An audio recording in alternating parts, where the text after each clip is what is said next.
Everyone, and welcome.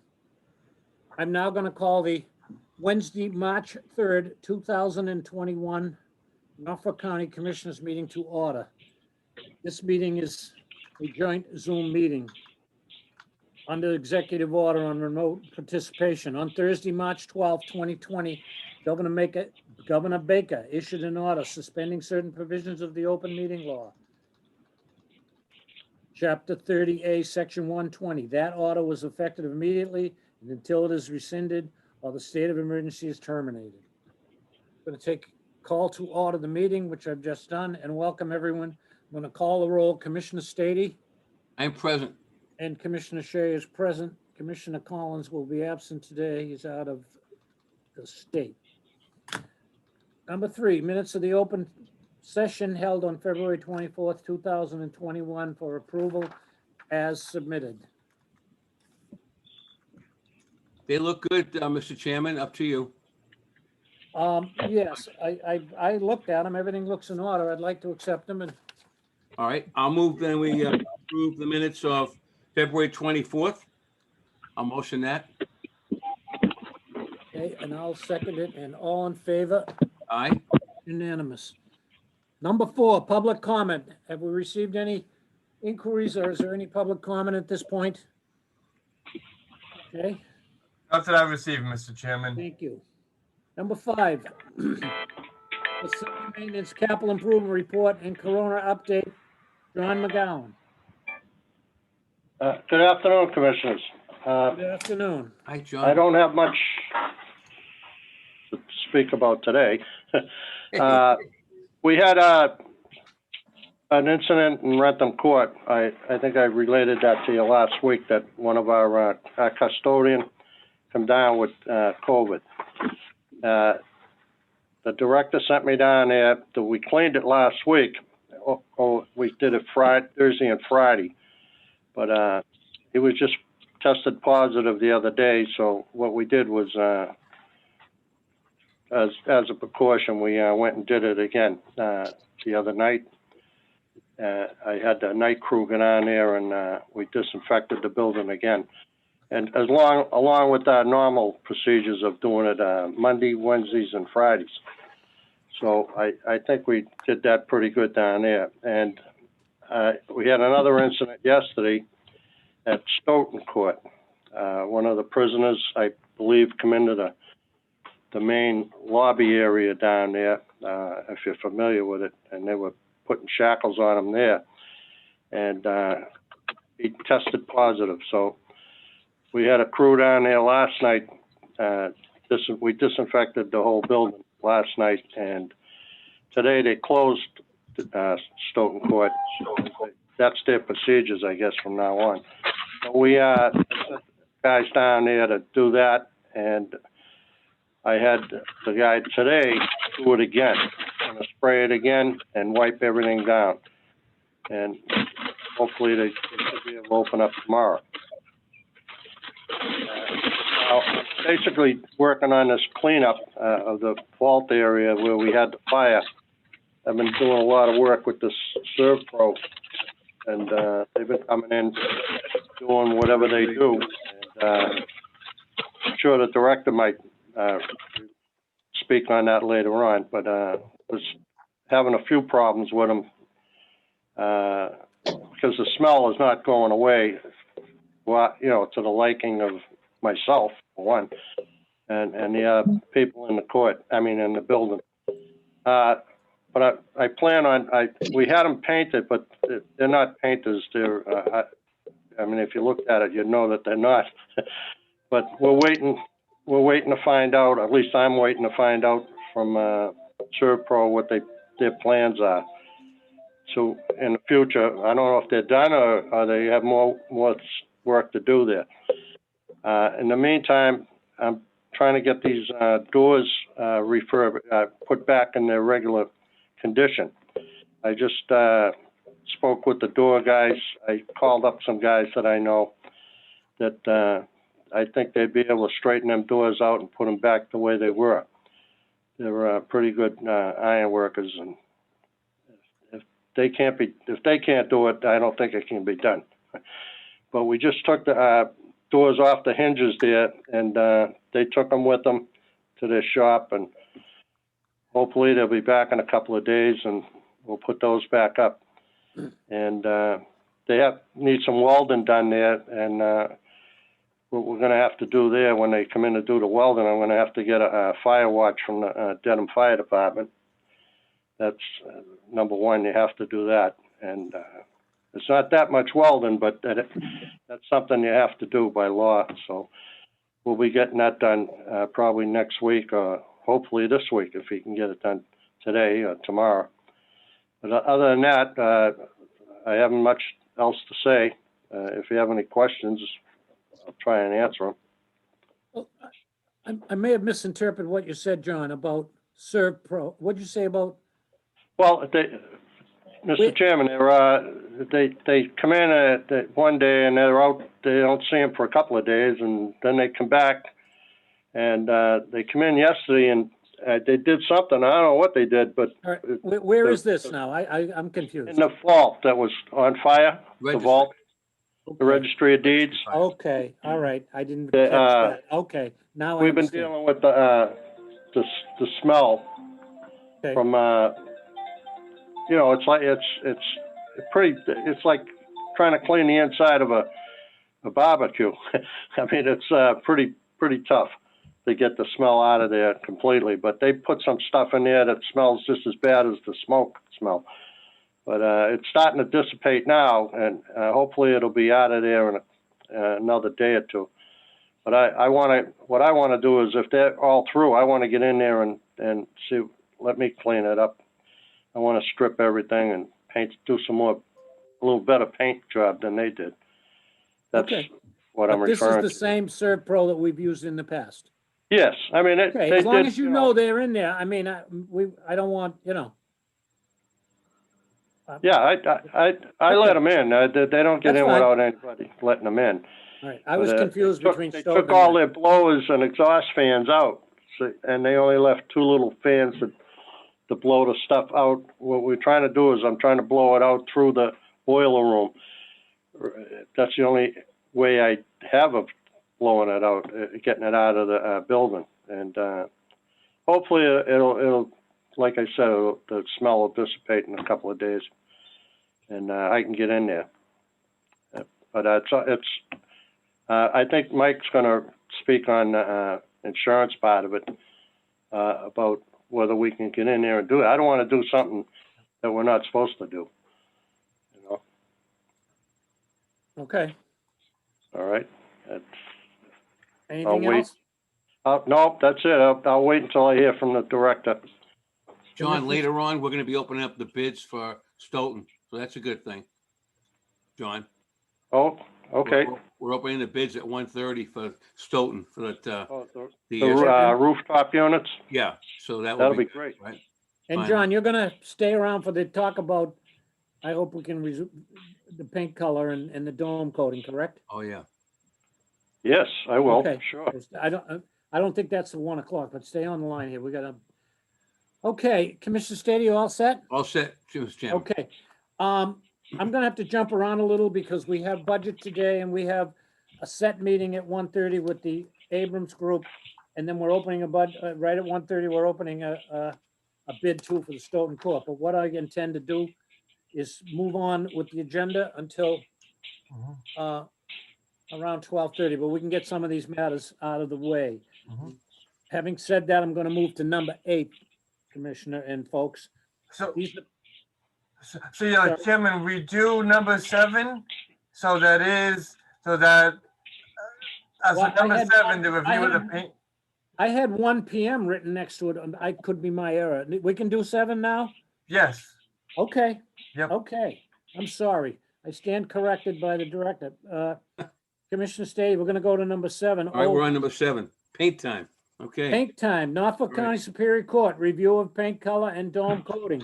I know that we discussed this at a previous meeting. I believe it was last week. yeah. And we have Nancy here, we have John, and we have our paint consultant here. yes, we do. Yes, we have Larry Mitkus, who is our paint consultant. So, and he's, and I'll be Vanna White. We do, in addition to the metallic gold sample that we provided last week. So Correct. we do also have a sample of the regular gold that is not metallic. So and then we have a sample of the geez, I forget the color, the patina. So right here. Patina, yeah.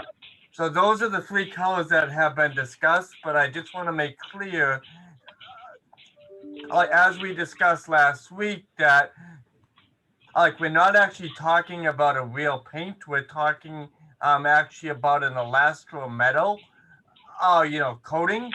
So in the elastometal has a color scheme, and that's what we're talking about being actually integrated into the project. So without further ado, Larry, if you could just actually describe what elastometal is, and how it's going to be used on this project, I think that would be a good way to start if that works. Go ahead, Larry. Sure, thank you very much. Everybody can hear me? Yeah. Yes. Okay, good. Yeah, so my name is Larry Mitkus. I represent a company called the Writer Group, and we have been working with your designer on this project to provide a coating system to recoat the dome and the associated areas around it. The product that we had recommended is a product by a company called RD Coatings. They're based out of Stratford, Connecticut. And they produce, for the most part, a resin called elastometal and variations thereof. And this is a kind of unique technology. It's, for lack of a better term, I'm just going to call it like a rubberized coating. It stays flexible. So, we're going to avoid any cracking, peeling, chipping down the road. And there's also a version of called the Elasto Wrap, which is a lead paint certified encapsulant, which we are going to use in this job because we know there's some lead paint that's going to be removed, but you always know there's going to be residue. So the best thing to do is use a certified product that can encapsulate lead paint as a backup. So that's the basis of design. And then there is a subsequent top coat that goes on I'll call it the color coat, if you will. And you've seen some samples of what we can achieve for colors, including the metallic finish and the non-metallic and then the patina. And, those are just options. We can do a lot of different colors. We're just trying to get you in the ballpark of, what I think Nancy had spoken to me about in terms of color schemes. So, the gold can be adjusted and the patina green can be adjusted, based on, your selection. So that's kind of where we stand. So I think last week, Mr. Chairman, we were looking, Yes. both of us, I think, were leaning towards gold, right? I still am, by the way. Yeah, I am too. I'm with you. The only thing is that I think in a brief conversation with the director, he mentioned the gold might be a little bit more expensive. There's a cost to factor in. But what I wanted to get from our consultant, no one's telling me in terms of, say, the durability. Like, say we go with gold versus patina or one of the other option. Is there a guarantee or is a likelihood that the dome would need to be painted for, say, 3 years, 5 years? What's the life expectancy on the color? That would factor into my decision. Could you help me on that? So, For you, yes. Mr. Chairman. Do you want me to answer it, Larry? Or? Yes, I'm Larry. here. So the gold color, right, is a little bit more money because we want to finish coat it with a clear over it to enhance the UV resistance. Anytime you deal with these orange, gold, what we call primary type colors, they are more susceptible to UV degradation. That means, sunlight exposure. They tend to fade quicker. Okay. So when we deal with this, we always like to put a clear coat on. It's, I can use an analogy. It's like your clear coat on your car. The reason they put those clear coats on, yes, for, increased abrasion resistance, but also increased UV protection. The cars now that you see come out, those colors don't fade because the actual clear coat is protecting it for UV. Got it. So in this case, regardless of whether you go metallic or you go the opaque solid color of the gold, we would recommend the clear coat to go over the top of that. That's an additional coat and of course additional labor to go over it.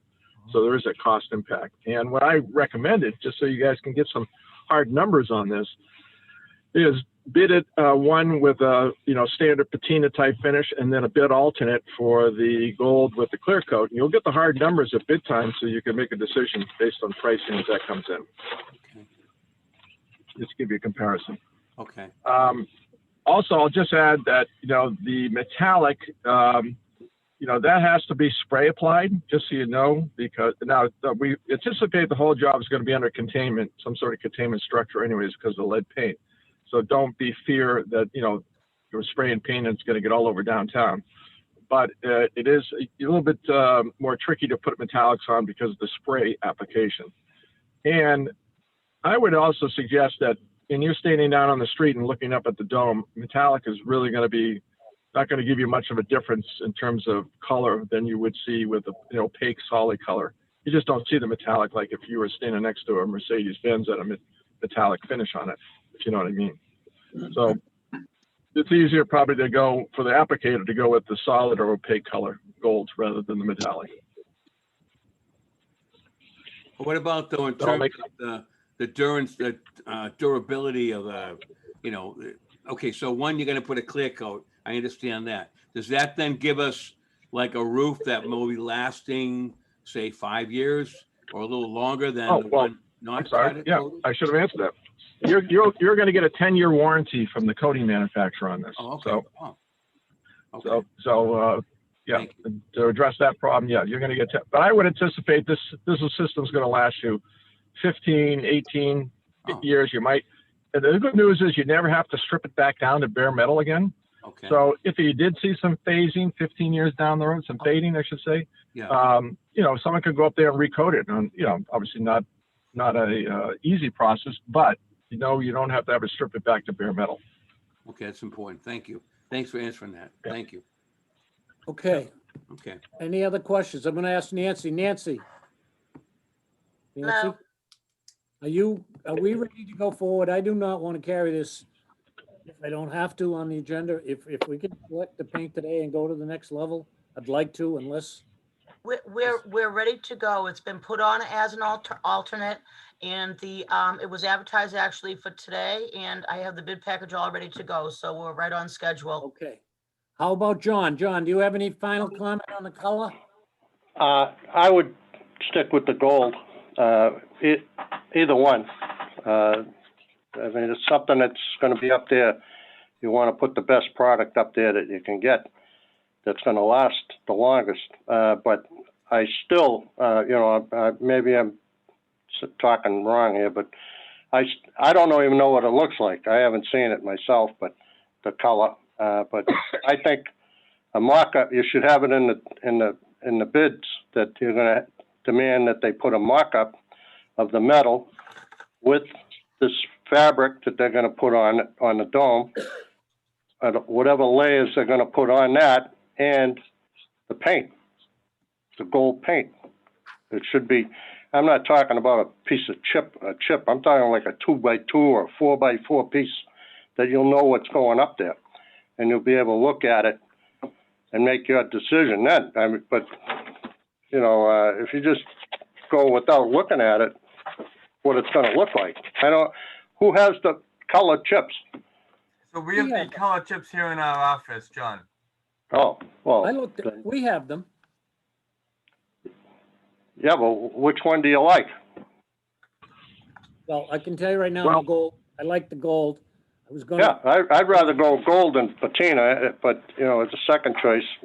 I'd want the best gold paint that you put up. But there's two golds. Isn't there a metallic gold and a? Yes. Yeah, but you want to know what it's going to look like on the metal. Yeah. I mean, is it on a piece of metal in the your office, Mike?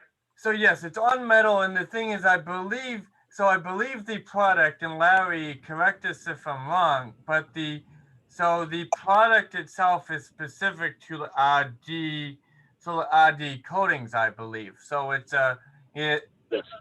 it's not like we're picking, trying to go between Bear Paint and Benjamin Moore. It's a one specified color. Yeah, I understand that. Is it you prioritized using RD in the Yeah. bid? I believe so, correct, Larry? Yes, correct. And John, to answer your question about mock-ups, believe me, we want to do a mock-up, or because last thing we want to do is have somebody go up there and do half the roof, and then they take down the staging, and you guys look at it and go, "Whoa, that's not the color we wanted." So, we want full approval by anybody who's part and parcel to this approval process to look at the color, and if you like it, fine, we move ahead. If you want to adjust it, we adjust it, and we Well, do the process. that's what I meant when you were saying how you could be adjusted. Yeah. It could be pilot error putting it together too. It might not come out Yep. good. That's all I'm saying. It's a lot of money. yeah, We're putting out a lot of money for this, and we want to make sure that we're right. Yep. Yeah, believe I've been down this road before, and we always do it. Make sure everybody's happy before they start, going too far into it. Well, it's good to know. Yep. Thank you. Okay, can we go to Don't the don't ask me for my opinion on colors. I don't do that. and this might be, we can go to the next level, correct? Yes, And we can pick a color, right, Nancy? yes. And then we'll go from there, but we won't, we'll take it slow. I just don't want to, I'd like to go forward on the color today and get this off the agenda and whatever else has to be done in the future. Again, it's already March. I know this has been a long winter, but the good weather will be here and everything else, and we got to take advantage of this and take care of this treasure that we have in the downtown. I really would like to go, and I'm not trying to I'm not trying to hurry it. If there's something I'm missing, please. Mr. Chairman, through you, if I may speak, Sure. we're all set with the alternate in there with the gold metallic and the straight color. So it was advertised for bid. The sub bids are opening on the 17th of March, and the general bids are going to open on April 7th. So we're right on schedule. And so the way the colors are, basically it'll be the price of either one. We'll get a price when the bids come in of, say, the matte color or the metallic. There'll be a set price for each one. And then we can choose which to go with for award. Okay. Commissioner Stady, how about a motion on the gold? Now, yes, that's the only thing is, I'm just a little confused. I thought she said there were bids, or the gentleman said there were bids we could evaluate. Are we just gonna go with the gold regardless of the bid price, or regardless of, I'm with the gold, I'm for it. You wanna get it done today, Mr. Chairman, I'll go for it, but Nancy, maybe I misunderstood Mr. Nancy. Chairman, through I thought you. she said she had bids or amounts, I don't have that in front of me, Go so. ahead, Nancy. Okay, on the bid specs, which I have in my inbox to go out to whoever requests them starting today. Yeah. In there is there's a color, and then there's an alternate for the metallic, which will take care of price wise. And the sub bids will be in on the 17th of March, and the generals will be in on the 7th of April. So the colors are in the bid specs, so we will get a price for the two different colors. Okay, And then we can decide when the contract's awarded, exactly what one you want to go to. But this was a way to get the pricing upfront, so we'd have it. we probably don't need a bid, Mr. Chairman. I vote right now, Mr. Chairman, do we? We want to wait for that information? I'm sorry, I didn't hear Yeah. that. I think we don't need a motion at this point. We can wait for that information. I guess we don't. I just want clarification between the maintenance, Nancy, you and I and Mike, that we can go to the next level, which is April 7th, March 17th, I mean. And then I'm willing to tell you I'm a gold person, as you are too. I think Sure. it's important. Okay, I'll And- make a motion that the Board of the County Commissioners move forward in terms of the paint color of the dome and coating of the dome with the choice of gold, and that we get the information to take appropriate action at our next meeting, or when that information compiled. Okay, I'll second it. All in favor? All right? Okay, I want to keep it moving because, Sure. we'll be in April before you know it. Nope, that sounds Okay, Director so you're all Mullin. set with me, Larry? good. Yes. You all thank done with you. Larry? Thank you, Larry. I'm sorry. I'm sure we'll see you. Okay, anytime, guys. Thank you. Have a good afternoon. Thanks, Larry. Can I do a couple of other quick items before we get to the golf course or something, Director Yeah, Mullen? So yes, I mean, I think next, if you want to move forward with the personnel matters, Mr. Yeah, Chairman. sure. Number 8, personnel matters. There are 3. The first one is a notice of a change of address for employee at the Norfolk County Agricultural School. Do I have a motion? So moved, Mr. Chairman, a notice of a change of address for Brian Kiley to Albion, Rhode Island, as stated effective 2/24. Okay, motion made and second, all in favor. Thank you. Aye. Next one is in the Commissioner's Office, notice of resignation of Michael P. Mullen Jr. of Rockland, Mass. as County Director. Flat rate, $120,761, effective of this Friday at the close of business, 3/5/21. Yes, with Motion to, regret, I make this motion to let our esteemed director head off to Dayton, but I'll move to accept the notice of resignation of Michael Mullen of Rockland as the county director as stated effective 3/5/21. I'll second it. All in favor of accepting the resignation of Michael P. Mullen? Aye, that's that. Second part of that motion, which is a separate motion. Notice of out of grade pay for Michelle M. Labadini of Dedham, Mass. as interim county director, flat rate, $100,000, effective 3/8/21. We are replacing Mike with an acting director. As you know, we've hired a firm that has started its search for director, and we're retooling a little bit because we must move on, of course, and we've appointed Michelle acting director, and this is the adjustment in pay to do the work, and we have a history of taking people out of grade when they're filling in temporary. This is a temporary appointment. Right, Any so I'll- questions, Mr. comments? Chairman, the out of grade pay for Michelle Labadini of Dedham, Mass. as interim county director at the flat rate of $100,000, effective 3/8/21. I'll second that. All in favor? Aye. That's unanimous. Let's do one more. Payroll and expense warrant, number 9. I've got those, Mr. Chairman. I got those off the press. I'll move the first one, move to approve the county weekly payroll 21-25 in the amount of $137,071.64. So moved.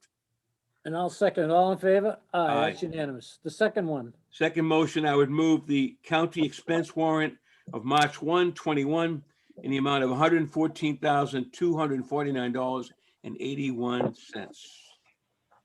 I'll second it. All in favor? Aye, that's Aye. unanimous. Number 10, no contract awards today. Number 11, we're rolling. Acceptance of the fiscal year 2020 Norfolk County Annual Report for approval. It is presented last week or the week before we did the 19. It's pretty straightforward. We're required to produce this. I'm glad we're caught up. This will catch us up. And we're pretty much ready to go to accept these annual reports, which are distributed to member town or public, anyone that wants it. Could I, Mr. Chairman, respectfully request we wait until Mr. Collins arrives next week? Sure. Number one, I just got it. I really just got this last night. I'd like to look at it. And number two, I don't think I'm appropriate to vote on it, whereas again, matters that deal with the previous board, I believe. Might I'm be better. sorry, I should know that. That's a very good point. Is that all right? I'll take a motion to hold it on the agenda till the next meeting or the Sure. meeting afterwards. Move to postpone till next week. All right, all in favor? Aye. Aye. Okay, we'll postpone the annual reports. No, we did the 19, okay. Right, we did. That was done. Okay, Director Mullen, Yes, Mr. Chairman. what would you like to do next? We have a, So, know I we've got a think few we can people on the proceed line. in I want- order. So I think we can proceed in order, Mr. Chairman. I think number 12 should be hopefully relatively straightforward. okay, So as you know, Mr. Chairman, and then we have updated the Commissioner Stady since he has been sworn in. But the view on all the efforts, as we know, like at Wollaston in the last calendar year, was a labor of love. And we all know the yeoman's work that Carl, that Dana, Amy, and the whole crew that presidents had put into really making sure we, like that the call, that the course and that the property and that the business that we have there was managed very effectively last year. But we also know that the View, who is the View and the Boston Butler, to which we contract the restaurant area out at Wollaston, they were very hard hit by the pandemic, and they still remain hard hit by the pandemic. And the pandemic and the in the state, the local, state, and federal requirements that restaurants and everyone had to deal with last year really affected their business and affected, frankly, their ability to pay last year. So what you have in front of you is an is like an updated extension agreement that reflects the challenges of last year, and also like reflects the challenges that we believe, like in the Boston Butler believes that they will have hopefully just until now till the first part of July. So like you will see in the updated agreement, like in the extension of the lease for calendar year 2021, that we do make between actually January 1st, 2020 and June 30th, 2020. We have worked with the View, and the View has agreed to work with us. We have reduced actually their payment in terms of their rent by a total of $2,250 in the aggregate. And then after July 1st, like you can see in the agreement that, that the rent and utility schedule will return back to what it was envisioned to be, according to the original schedule, Mr. Chairman. So this is something that the commissioners had discussed in December. Also, we've worked with our council, who's been working with the council for the Boston Butler. And I think we're in a very good place. We're all in agreement. And the Boston Butler, actually, in anticipation of the commissioners executing the contract today, they have actually made good on the contract requirements. Like in terms of dropping off the checks for the total of $11,000 roughly that the updated agreement spells out. And they did execute the agreement earlier this morning in anticipation of today's meeting, Mr. Chairman. So this is very good news. And with the course set to open in about a week or so, this puts us on track for a good and strong opening. So, if I may, before I go to Commissioner Stady, in layman's terms, last year was a disaster. We all agree, although we're going to talk further about the golf course in a minute. It wasn't that much of a disaster, but for Boston Butler was a disaster, and us on the rent.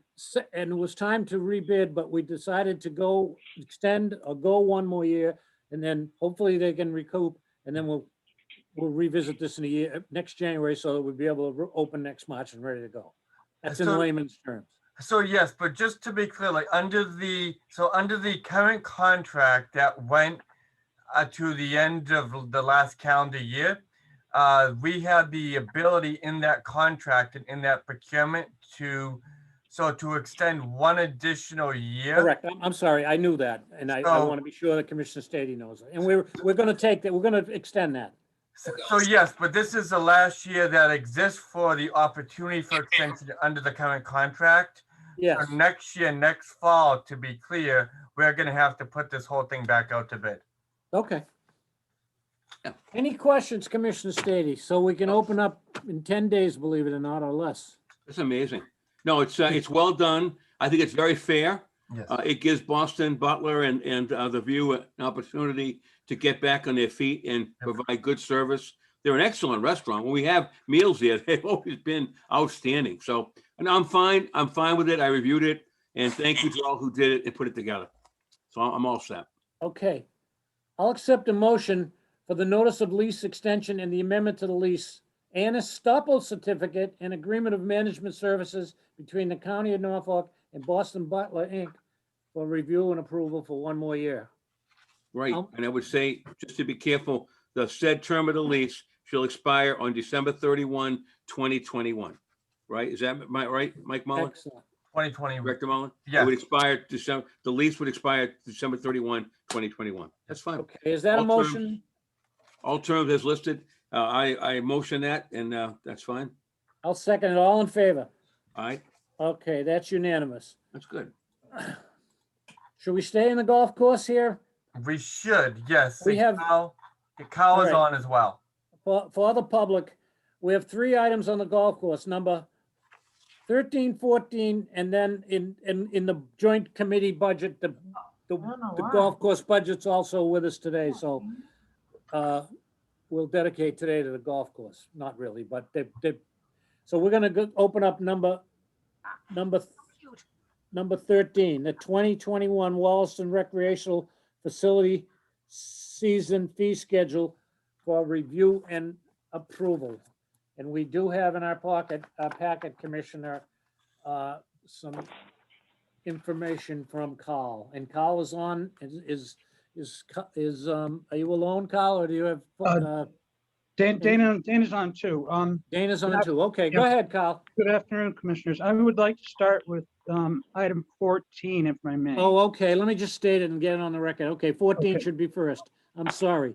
2020 Wollaston Recreational Facility Season Subscriber Policy for review and approval. Number 14, go ahead, Carl. Thank you. Dana would like to discuss our policy for the number of subscribers we allow. At this time, we do not have a limit as to how many subscribers we allow. This off season, we've been inundated with requests for season passes.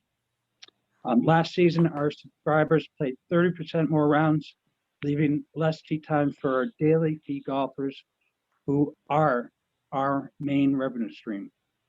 The City of Boston is only accepting season pass applications for those people that had passes for 2019 or 2020. South Shore Country Club is sold out of season passes. Braintree does not even advertise season passes. Today, it is our recommendation to follow the lead of the City of Boston and allow only those who have had season subscriptions in the 2019 or 2020 season to apply for the 2021 golf season. Dana, would you like to elaborate on that?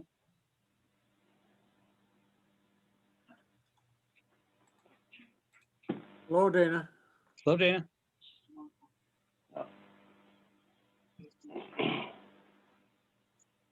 Yeah, Dana, they can't hear you. Hold on, for some reason Dana's actually muted on his phone. You want to come sit in my seat here?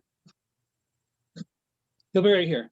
Am I good? Yes. Yeah, there. Okay, I'm sorry. Oh, I don't Dana. know. My voice carries, but not that far, I guess. So, hello, everyone. Thank you so much for your time. And, I think the decisions of the other golf courses are kind of forcing our hand, as we've talked before. With subscriber play being up 30%, it's hard to put a number. I would guess 75 to 100 more people would probably be. We're going to get some short-term people from other golf courses who just want a place to play. A lot of it's the demand, the tee time demand. And it would kind of, there's really nowhere to put them. In other words, like it would kind of disrupt the structure of our course. For example, our league play. We don't want that to go away. Number one, it's very profitable for the golf course. The league play is profitable for the golf course, the golf shop, the restaurant, the weekend league play in particular. They take care of the golf course, the pace of play they establish, which leads to more dollars and happier customers. And a lot of them, of course, the ones that have been here for anywhere from 3 to 40 years. So, there's really, it would be extremely demanding on the structure of the golf course to take in these people, and fiscally, it wouldn't be very sound to do that. The disruption of the league play would be, I don't know how else it would go. And it would be, again, that is a very, very profitable part of our golf course. in all aspects of the golf course. I think this is a short-term thing. I do think eventually people will get back to work and in their offices and things like that. But the golf industry right now is bonkers. It is bonkers. A lot of the people that are emailing are really just dictating how they want to play, and they don't really care what goes on at President's and how we operate. And I'd hate to speak so freely about it, but the emails and the phone calls I get, and we've had some issues of behavioral issues with some of our intermediate subscribers. I hate to say this, but it's true. And a lot of the inquiries are the intermediate subscribers. Not all of them, and one bad apple shouldn't spoil the whole bunch, as the song says, but other golf courses are getting away from the intermediate side of it for the same reasons that I just said. And that's too bad, because there's some good ones. But the bottom line here is, to take care of the people that took a risk last year in particular during a pandemic and joined for the whole season. We didn't know where this was going to go. And these people are very important to President's Golf Course, number one. And number two, on the fiscal side, I mean, to give 75 to 100 more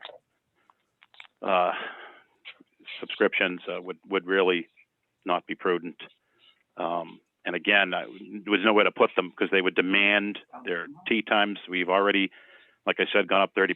It's already hard now, like Carl said, just to get some public fee players on the golf course. So,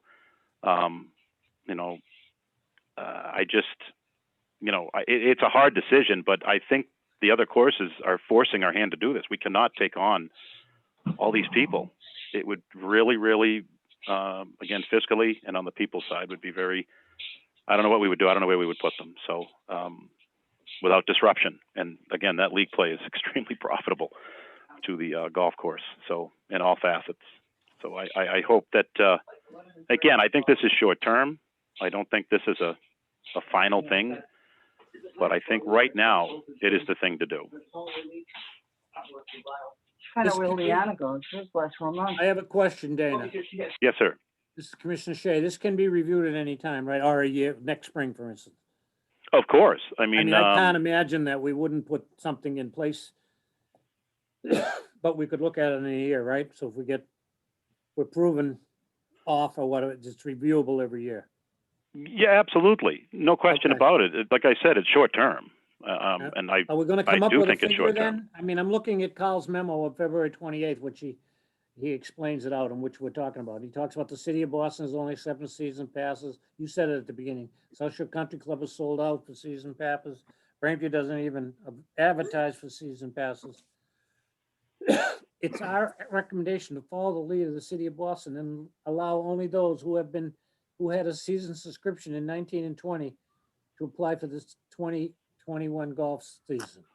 Yeah, and I'd say if we're going to do both years, might have to put a cap on it.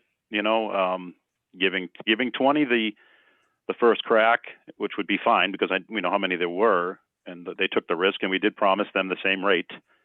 Yeah, that's fine. By the way, so which again, you're now seeing some courses are discounting for loyalty as well. The last year I've noticed, so we were ahead of the curve there. So. If we're going to include the 19, 20, I'd say we'd probably, I don't know, take a look at it, see how many crossovers there are, Okay. and maybe make sure that it's not too many. You can't come up with a number today then. I thought we were gonna put a number on it, or I'm thinking, but again, I don't understand much about golf, as you know. And I'll leave it up to you, but, Well, the demand is insane, and most people are just joining to not fight for a tee time. It's that crazy. I mean, we had 8 tee times one Saturday, and I think the website people told us there was 200 hits at 8 o'clock for 8 tee times. So, it's, Tuesday at 8 o'clock goes for Friday, things like that. And it's statewide. It's statewide. So it's, but again, it'd be very difficult to figure this out. And then when it's not that we don't like a challenge, as you know, we embrace this challenge, and I think we did okay. So, but to figure out where to get them, because you're going to hear, why did I join? Why did I join? Why did I join? I can't play.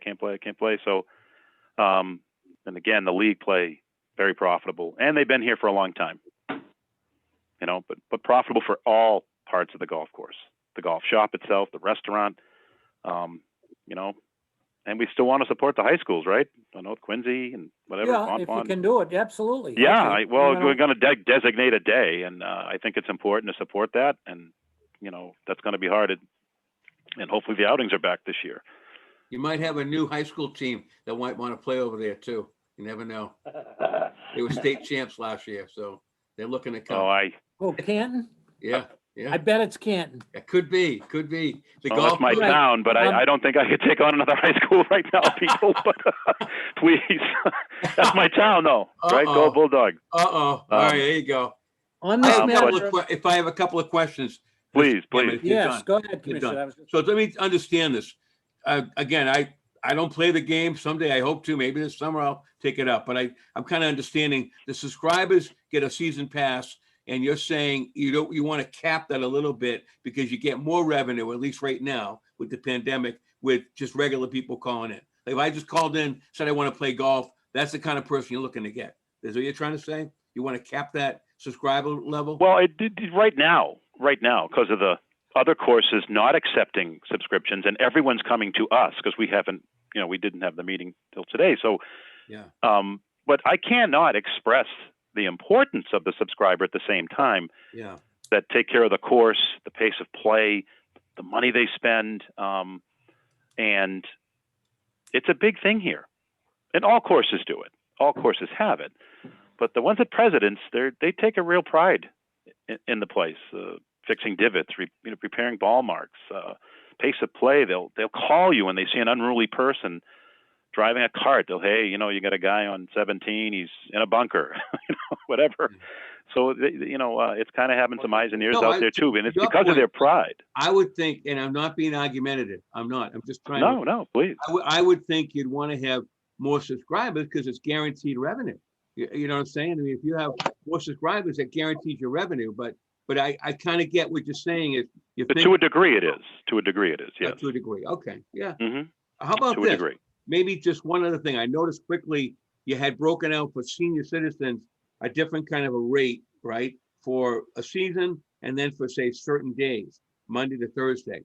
Would it make any sense, just throwing it out there, to do something like that? Do you have like a slow day? Like you could say, well, if you want to subscribe, we'll offer you a mini package for like, say, Monday, Tuesday, Wednesday. Does that make any sense or a thought? It's something that could be viewed right now. There isn't a slow day. Okay, wow. And there's not a slow day in general. That's good then. That's great. The other thing that we kind of talked about, because a lot of this is tea time related, not being up at midnight, 2 a.m, looking for tea times out in Western Mass because they can't find anything, would be right now, we only allow people to get a tea time 48 hours in advance. So for instance, Thursday for Saturday. And that is actually Wednesday at 8 p.m. Wow. That's when it kicks in online, which most people do this stuff. Yeah. And maybe, again, I don't know where this would go. I guess it's starting to get a little steam as a pilot program of, say, 10 people and pay $250 to get an extra day. And just say, if you pay us $250, you can get online three days in advance and try it with 10 people or something. And that's $2,500 in your pocket, and they're paying the regular rates. But that's something we can just discuss some other time. And that's fine. Well, he just asked me that question. I didn't wait. No. And by the way, I wasn't saying for Canton High to play their matches over there. I wasn't, but I was saying they might want to come over and maybe play one round or something like that. Whatever. They're a good team. We can't. Bring them over. I'd like to meet my town's golf team. I would. All right, listen. You want a motion on this memo, or what are we doing? This is number 14. I'd like a motion on the memo, and I'd like to put an effective date on it. And then we're going to move to 13, and we can talk about rates and specials. Okay. So I'll move on item 14 that the county commissioners endorse the policy as it relates to the number of subscribers for the golf course this season 2021, as outlined in the memo to the commissioners dated February 26th. How's that? Correct. That's excellent. All right. Did we put an effective date on it? Would it be effective the week you open this year? What date do you want it effective? If you do it today, we can now advertise the fact that we're proceeding. I'll make my motion amended to include effective this date, March 3rd, 2021. If that's okay, Yep. That's okay. All right, I will second it, but I do have one quick. I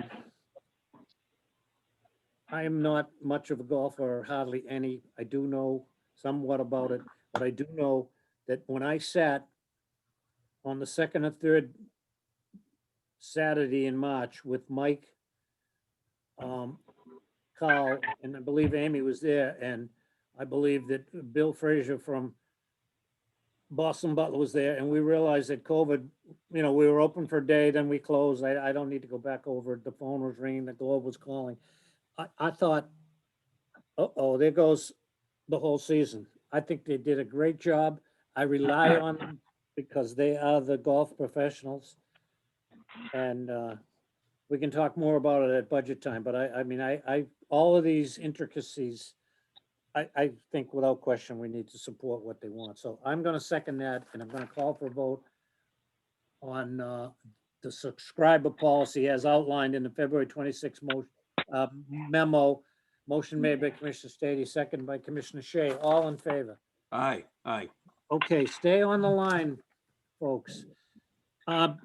Director Mullen, do we have time to do 13 since it's golf related before we? Yes, Yeah. yes, this Okay. is a pretty routine thing anyways in terms of the updating of the rates. So Okay, that's all right. hopefully we can fly through it, Mr. Chairman. All right, number 13, 2021 Wollaston Recreational Facility Season Fee Schedule for review and approval. We're looking at a memo dated February 4th. Signed by Carl Minor, Director. It is my pleasure to submit the budget. Oh, wait a minute, I'm sorry. Oh, no, this is February 18th. I'm sorry, I'm reading the wrong document. All right. The fee Schedule, The here it outline is. changes. It's dated February 18th. Right. Stand corrected. The 2020 golf season fee schedule. Again, it's Carl's recommendation. And Carl, do you want to explain it quickly? Sure. You can see we have a comparison chart of our competing golf facilities.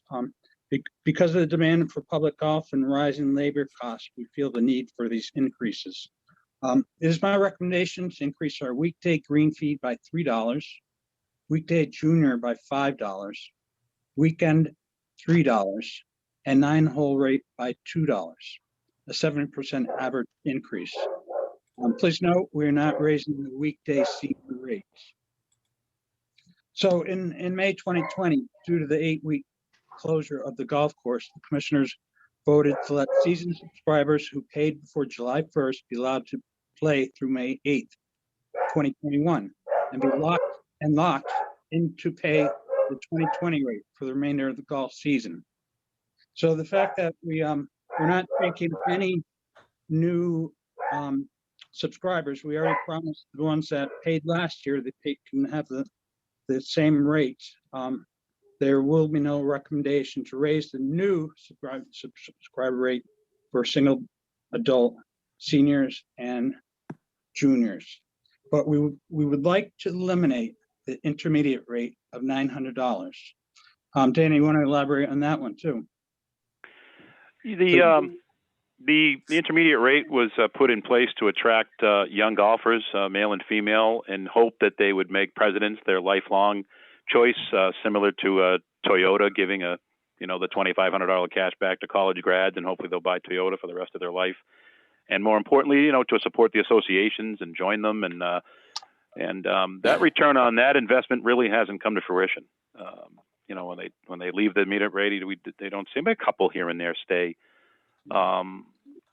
Especially during this year, my heart always gets in the way here, but we had some issues of gatherings and constant policing of that age group, booking tee times together and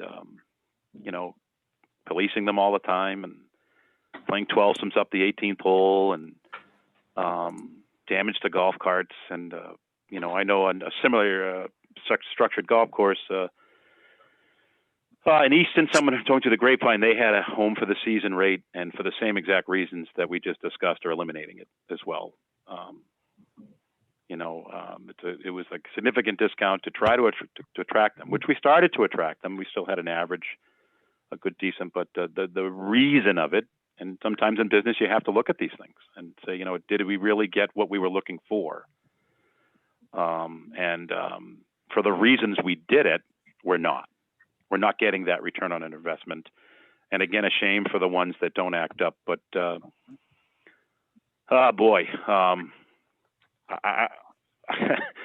kind of got a big heart here, but it was a problem at times. And again, to hear this from other golf professionals that I'm on text chains with, and I think it, again, like Mr. Shea said earlier, maybe look that down the road. But right now, it would be, again, fiscally irresponsible to do it, to continue doing it. But again, could review it down the road. I'm fine. That's good. Thank you. Okay. Any questions? What do you think, Commissioner Stady? I'm set. He did a nice job. I'm ready to move forward. We're fine. You and I are in the same boat when it comes to golf. Yeah. But I will tell you, it's starting this week, and I already got one call at my house. Yeah. People pay attention to what's going on at President's, and not No, that's because good. just, Yeah, I'm talking Because about players. if you and I go out to play, Mr. Shea, Mr. Chairman, we'll have to have a posted meeting. You know that. Well, I think it would be a disaster, but I'd be happy to give it a It try. would be- The course would never be the Charlie same. Ryan wants to invite us, but I don't know. I would move, Mr. Chairman, then respectfully, that we endorse the recommendation of Mr. Minor, the Director of President's Golf Course, in terms of the different fees as outlined in his memo to us, February 18th. Increased fees as stated. And I will second and call for a vote. And again, this is laid out in the full report sent to us on February 18th. All in favor? Aye. Aye. Unanimous. We're gonna jump around still. They're gonna stay with us because their budget is with us today in the joint meeting. Thank you. Don't go Thank you, away, guys. Carl and Dana. Next is Director Mullen. My hopping around here. We gotta go on at one with a group. We gotta welcome the Finance Committee here. So yes, Abraham Group. so yes, we Abraham. do. Is that one? I'm sorry. So yes, we Are we do ready have with we do have the Abrahams group. We also have a posted meeting of the FinCom as well. I do see Dr. Childs, who is a member of our FinCom so far, who has logged on. Has anyone else from the FinCom joined at this point? I don't see anyone else at this point, but I do know Dr. Childs is on. So without further ado, Mr. Chairman, we, like as I think we all know, we, as a result of last year's budget process, and really trying to get, the fiscal, really the fiscal priorities of the county in order to really better ensure the long-term viability and the sustainability of the county. We in the FinCom, together with the advisory board and the commissioners, they made a commitment during last year's budget process to fund what we've called a best practices review, financial management, like an operations analysis of the county. And we put the project out to bid over the summer. And in October, the commissioners awarded the bid for the project, the award for the project to the Abrahams Group. And if everyone who isn't speaking, if you can mute via Zoom, we have a lot of feedback right now. So, but basically for the last 5 months or so, we've been working very closely with the Abrahams Group. We developed a further scope with Mark Abrahams, the firm's principal, with Matt Abrahams, and with Dave King. We've worked together, as you know, Chairman Shea, with Dr. Childs, to make sure the scope, to make sure the scope was really following what we intended to do, and to manage the project forward. So we're now at a point where we've made great strides, and looking, and coming along with a capital plan, looking at revenues and forecasting a whole bunch of efforts. So like, and we have Mark Abrahams here, like along with Dave King and Matt Abrahams, to really give like us an update of the work that's been done so far. So, and to talk about the work that is anticipated going forward. As part of this, we will be launching a new part of the project where we'll be seeking for feedback and engagement with local county employees.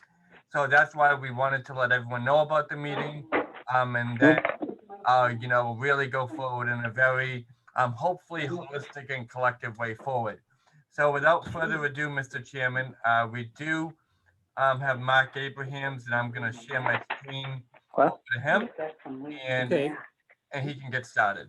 before we get started, and we go to Mark, I'm looking at my agenda and I get, this is how I got fused. Number 6 was down as a 1 PM meeting, Mark Abrams principal, and then you go to number 14 in the joint meeting and we have the Abrams Group update. So this is the Abrams Group update. Yes, sir. And it negates number 6 for those following along.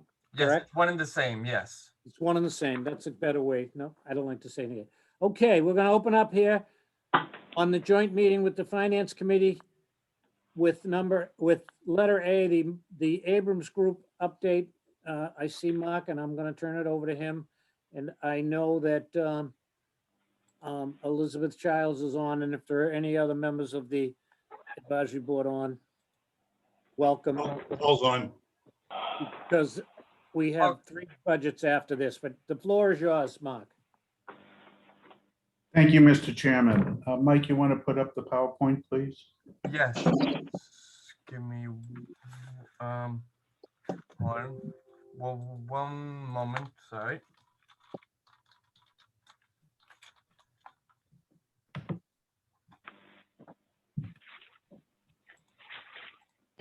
Share my screen here.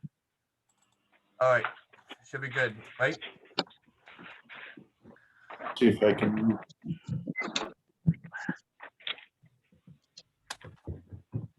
So Mike, am I allowed to move it or? Anything you want. So I'm sharing mine, but let me, you can share yours right now also, Mark. All right, I'll share my screen. Okay. There we go. There we go. Thank you. Let me go to full screen.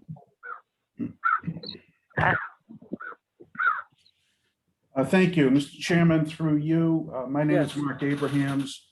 I'm the lead consultant on the county's best practice review, financial management, and operations analysis. We've prepared this brief PowerPoint presentation to give you an update as to the status and the next steps of the 5 scope areas. The plan is for us to present over the next 15 minutes, followed by 15 minutes of Q&A. And as I understand it, we have a hard stop at 1:30 for your bid timing. We might go to 1:35, but no further. Thank you. So our scope is basically 5 areas. Number 1, to develop a multi-year financial forecast. This is a 5-year forecast with the base being fiscal year 22, your upcoming budget that you're preparing. Number 2, the financial management best practice review and establishment of financial policies. Number 3, the operations and staffing analysis. Number 4, the capital planning process and procedures. And number 5, the regional services review. So I'm going to just introduce each topic and turn it over to Matt or Dave to brief you on the status and next steps. So each slide contains a summary of the scope of that particular area of study, the current status, and our next steps. So first is the multi-year financial forecasting. Based on the comprehensive analysis of the county's revenues, expenditures, et cetera, including the Aggie, to forecast out revenues and expenditures from fiscal 22 to fiscal 26, a 5-year period. So Matt Abrahams, one of our consultants, will present to you briefly the status and next steps. Good afternoon, everyone. Hi, Matt. Hello. So the status on the multi-year financial forecasting, this is where we currently are with that.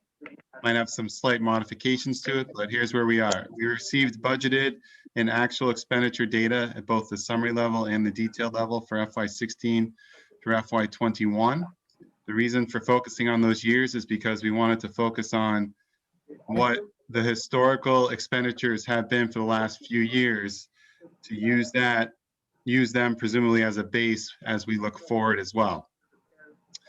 The county has also provided a first pass of the FY22 expenditure budget. We've spent time working with the county director and the county accountant reconciling different data sets because we noticed some discrepancies between some of the data sets. And very recently, this is an update to these slides, I've been working with the county accountant on a certain report that gets at the data in the way that we are truly looking for. So we will have more discussions there and get that data sorted out. But we're going down the right path with the expenditure data now. We worked with the county to understand the purpose and use of multiple non-general fund expenditure accounts. Specifically there, we're comfortable with the general fund, but there were some other accounts and we didn't quite know what their purpose were. And we've had discussions on those to understand what their purpose is. County administration has also briefed the Abrahams Group on the process the county has used to estimate revenues in recent years as part of the budget process and adjustments that were made to the Registry of Deeds FY21 budget and the reasons for the adjustments. So just looking for a little bit of a historical perspective there and some guidance on how the county typically estimates revenues and discussing that process. And we've discussed initially with the county FY22 revenue estimates based on historical data. So maybe taking a little bit of a different look at how revenues are estimated and relying a little bit more on historical data than usual. Next steps, review the latest expenditure data provided by the county and integrate it into the financial forecast that has been started. Yes, that still applies, but we're a little bit further down the path now that we're comfortable with a particular expenditure report that I mentioned earlier. Continue discussions with the county on revenue estimates and the expenditure budget for FY22. That's straightforward, and complete the first pass of the financial forecast, which we plan to have done in the near future. Thank you, Matt. The second area is the financial management best practices review and the establishment of financial policies.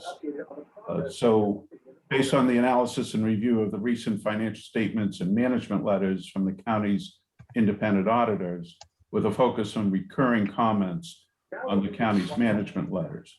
So over the past several years, the county has had several management letter comments, one reaching the significant deficiency level. So our approach to this has been to take two elements. One is to approach the management letter comments with the objective of eliminating or reducing the number of comments in two ways. One, expanding the use of the Infinite Vision software system, the IV system as we call it, to promote greater efficiencies and effectiveness. There are a number of management letter comments that can be resolved through better use of the IV system. The second is a set of financial policies to promote greater efficiencies and effectiveness. And the combination of the two, the expanded use and better use of the Infinite Vision system, along with the financial policies, should rectify many, if not all, of the management letter comments. To that extent, we've worked with the Infinite Vision's software people to review the county practices and use of the Infinite Vision system. We had a 4-day session with county staff to understand better the challenges they faced with the use or the smaller use of the IV system, to see what could be done to expand the use, to solve procedural problems, and to automate more of the county functions. We developed some preliminary findings and recommendations, including a listing of county management letter comments financial management issues, identified a date, and proposed recommendations to solve these issues. And by the way, we've reviewed all of this with the project steering committee earlier. Our next steps are to review these documents with the county auditors and chairs of the advisory board and finance committee. And that's being done as we speak. Develop an implementation plan for these recommendations. We are going to be meeting with Infinite Visions shortly to take their initial review, 4 days of county operations, and develop specific implementation plans to help county staff better utilize the IV system. And then around that, to develop a set of financial policies in many of these areas. The third area is the operations and staffing analysis. Accounting staffing analysis by department with recommendations based on an assessment of the efficiency and sustainability of current county staffing levels based on revenue and expenditure trends and forecasts. Number one, we completed an initial benchmarking comparative comparing Norfolk County's organization, staffing, and salaries to Bristol County and Plymouth County. And we've developed a grid comparing all three counties by department, the staffing within those departments, and the expenditures of those departments. We also developed a more detailed scope for the Norfolk County Agricultural High School process. And we're using DESE's Edwin analysis for the administration of other regional school districts. Our next steps is to provide context to the benchmarking comparative analysis. We're pulling data in to help support that. Complete the Aggie benchmarking process, benchmarking analysis, selecting benchmarking comparatives for the Wollaston facility, and identify informational technology benchmarks and facilities comparisons. I'm going to ask Dave King here to speak about the information technology and facilities analysis and how we're going to be comparing and looking at some integration between the two. Dave, just hold off a minute. We're going to be issuing job analysis questionnaires to county and Aggie personnel. And we plan a rollout of that tomorrow with a 9 o'clock meeting of county personnel and a 10:30 meeting with the Aggie personnel. To review what we call the job analysis questionnaire, it's one method to gather information about county operations and the particular activities that each person is performing. We will then be conducting interviews and focus groups with respect to both the county job analysis questionnaires as well as the Aggies, and develop some findings and recommendations. Dave King is one of our consultants on this project. Dave, you want to add anything? In terms of IT and facilities in particular? Yeah. Yeah. As part of the job analysis questionnaires, I'll be talking to the staff at the agricultural high school in the informational technology department and facilities, and also in food services. In informational technology, we'll be looking at best practices in that area, how the technical back office operation that runs the computer systems integrates with the educational system, to see what's working at the school itself.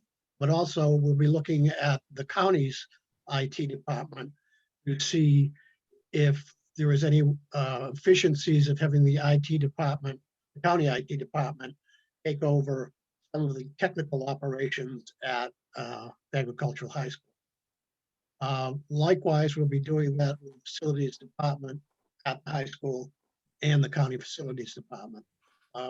In particular, for example, the high school at the moment doesn't have any licensed maintenance staff like electricians and plumbers. So they hire contractors. Would it be better for them to use county facilities department? So we'll be talking to both of those departments and their staff to see what can be done there. Also in terms of food service, which we'll be looking at, it's not on the PowerPoint right here, but we'll be looking at a possible system where the Walpole Public Schools will take over food services in part or in full at the agricultural high school, possibly just treating them as if they were another Walpole school for operational purposes, whether that would be a cost saving. Thank you, Dave. The fourth area is capital planning and procedures to look at the capital needs of the county and the Aggie and recommend creative ways to plan for current and future capital expenditures in both the county and at the Aggie. Matt, do you want to comment on this? Sorry, I was on mute. Yes, so the status of capital planning is that we've met with the 8 departments that the county identified as having capital needs. We produced a write-up of the items discussed, and we developed the first pass of the capital plan for each of the departments. And as part of what we've done is we've sent what we've compiled to the different departments and asked for feedback on them, and we've gotten feedback from most of the departments so far. Next steps are conducting follow-up meetings with each department, finalizing a draft capital plan for the county and for the agricultural high school. We've already started putting together that complete plan based on where we are in the process, knowing that based on some feedback from some of the departments, that plan may need to change, but we've at least started that process. Develop a draft capital financing plan that will happen with input from the county. Review the capital plan and financing plan with the advisory board and finance committee, and finalize the capital plan and the financing plan. Thank you, Matt. And lastly, the regional services review. Looking at an inventory of the county's current regional services efforts that they're providing to member cities and towns, and make recommendations relative to the county goals to establish the delivery of regional services to its member town and cities. Bill Bradley has compiled a good listing of existing regional services that the county is providing, the type of service, which community or communities are receiving that service. And our next steps are to develop a survey instrument to help the county move forward with the initiative to be sent to city and town managers, administrators, etc. And then to identify the specific person or persons that are working with the county staff as to the service they're receiving, and interview them about particular goal of that service, what has been accomplished, the member town or city satisfaction with the county service, whether the city or town plans to continue working with the county on that service, and identify potentially additional services. And with that base, then to conduct a focus group with members, community, town, and city officials to open up the discussion to a broader set of people, including select boards in the member cities and towns.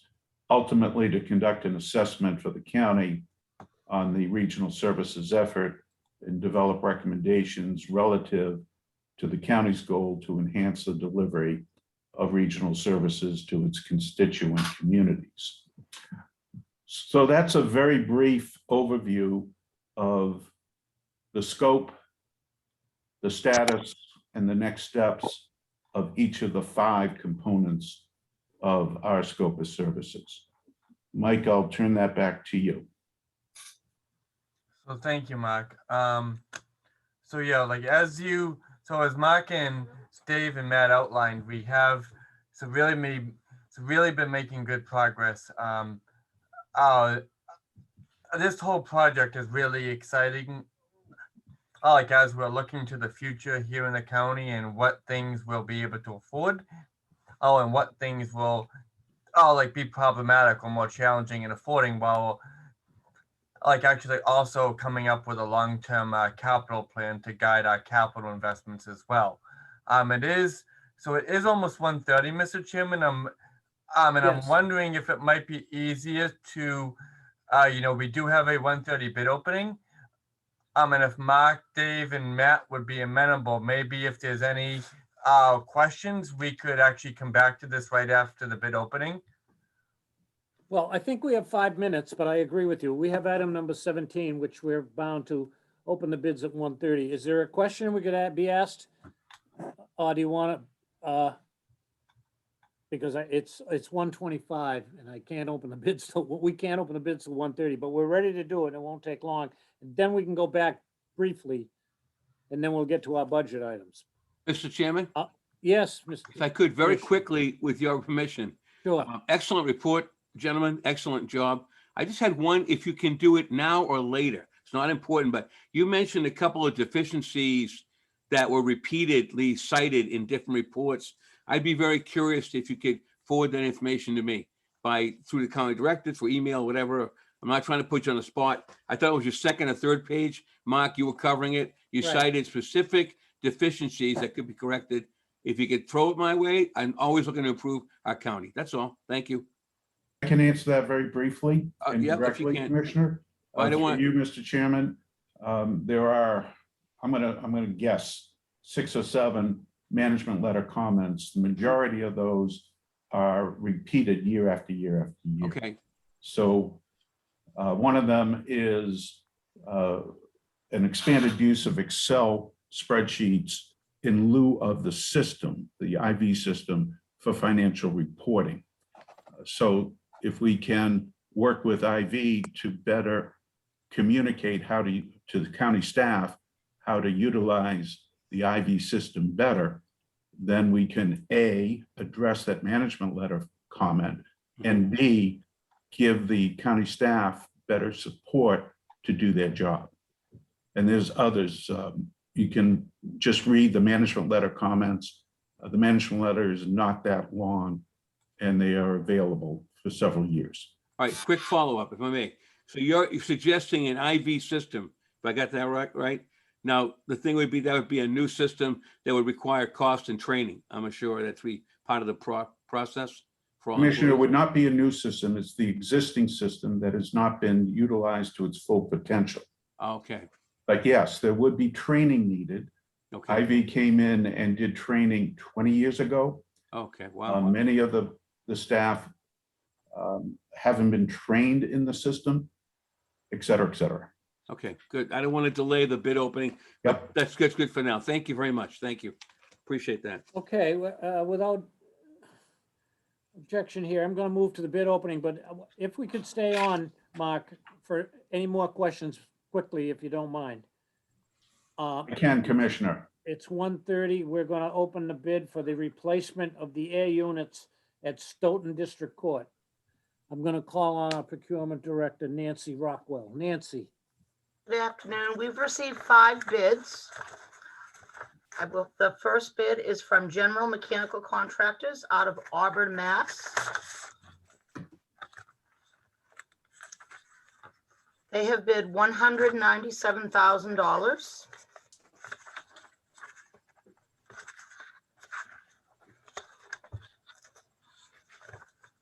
Their bid appears all forms are complete.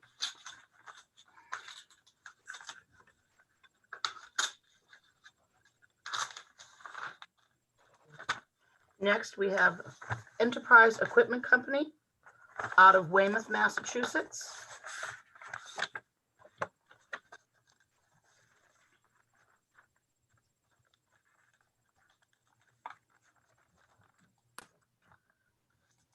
They have bid $132,660.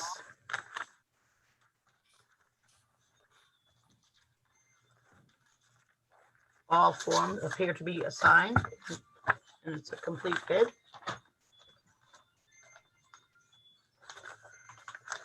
Next,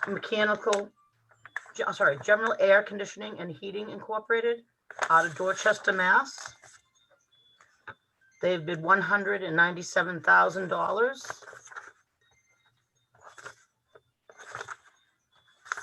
The bid appears to be complete.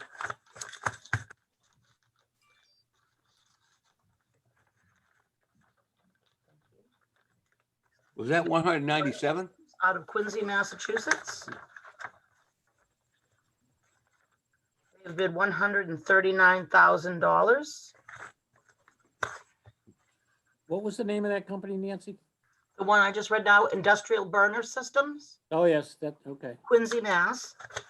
They've bid $139,000.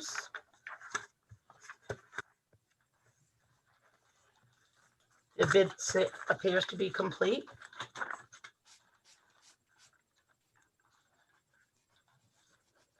We have Ambient Temperature Corporation out of Newburyport, Mass.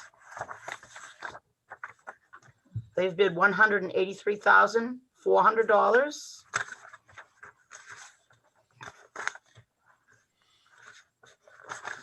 Their bid is complete. That completes the 5 bidders.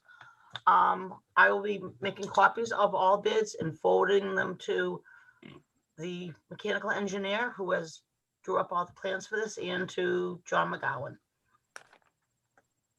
Okay, thank you, Nance. The Commissioner, did you have a question Right, I before was we just- refer this out for further review?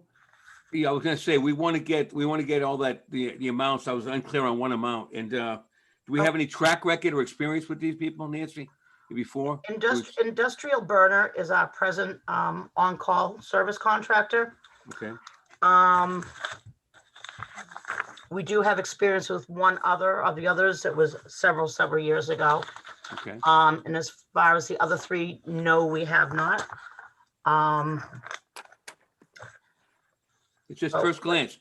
First glance, it seems a bit odd. You have 2 pretty close bids on the low range, and you got the other 3 are about 50,000 more. Any explanation for that? Sometimes that happens. Sometimes companies will sometimes just put numbers out there to put a bid form in.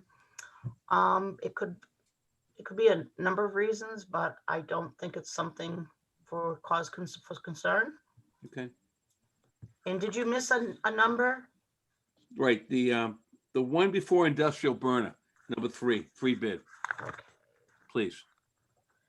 The 3rd bid. That was General Air Conditioning and Heating, Yep, yes, please. $197,000. Okay, that was the same as number 1, right? I think. Yes. Interesting. Okay, so that's why I was hearing things. All right. Okay. Thank you, Mr. Chairman. Can I have a motion taken under consideration to be acted upon at a later date? Yes, so moved that we take the bids open this afternoon concerning the Stoughton Court for action at a later date. I'll second it. All in favor? Aye. Aye. Refer it out. Thank you, Nance. Thank you. Back to number 16, the Abrams Group update and presentation. Let's answer a question or 2 more for 5 or 8 minutes, and then we'll move to the budget. So Mark, if I could, Mr. Chairman, we do have a quorum of the FinCom now with us. okay, That includes Chairman Reardon, Mr. Connors, and Clerk Childs. So just for open meeting law purposes, if Chairman Reardon would be able to call the meeting to order. Thank you. With your permission, Chair Shea, I'd like to Yes. call the meeting of the Norfolk County Advisory Board Finance Committee to order. And because we are doing this remotely, just to ask for a roll to see who is here. I believe it is just Mr. Connors and Dr. Childs. Is that correct? Correct, I'm here. Okay. Paul is Thank too. you, Mr. Chair. We are in session. Chairman Reardon. Chairman Reardon, you don't have a problem if we stay with the Abrams Group for 4 or 5 more minutes and then do the 3 budgets? Absolutely We're not. This is- almost on time. We're a little behind, but we're doing very well. This was a big big agenda, but so far we're doing very well. If you don't No, mind, I'd it's- like to stay with the review of this best practice package that the team, the Abrams group went through. We answered one question from Commissioner Stady, I think. But if anyone else, including the advisory board, has questions of the Abrams group, the next 5 or 6 minutes, please ask them, and then we will be moving on to the budget session.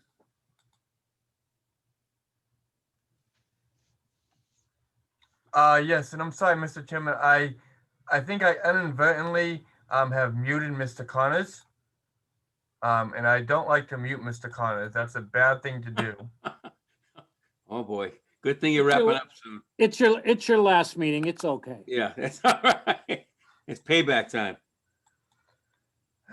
I have asked Mr. Connors, I have asked him to unmute, and now he just needs to hit the unmute button on his computer.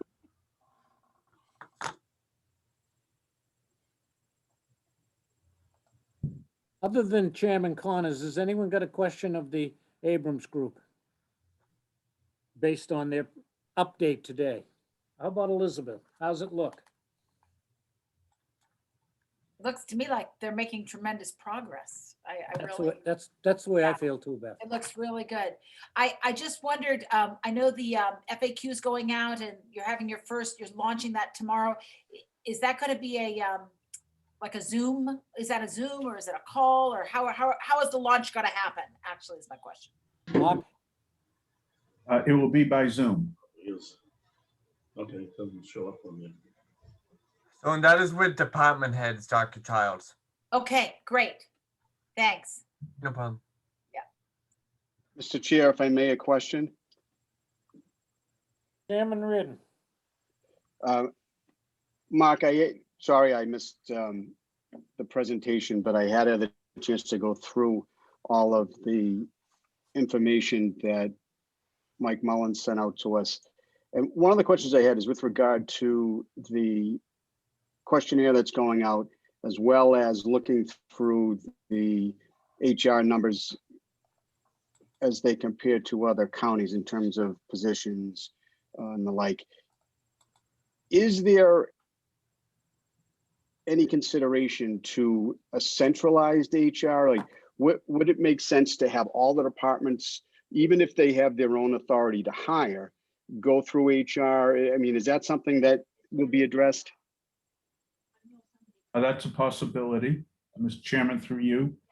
That is a possibility. I think Dave King mentioned earlier how we're going to look at IT and facilities with the possibility of some consolidation or some interdepartmental transactions, but certainly that's a possibility.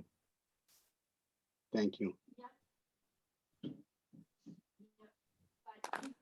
I might add that that's an excellent question, and in my mind, and I'm kind of waiting till we're the finished product. I've been thinking about things like that.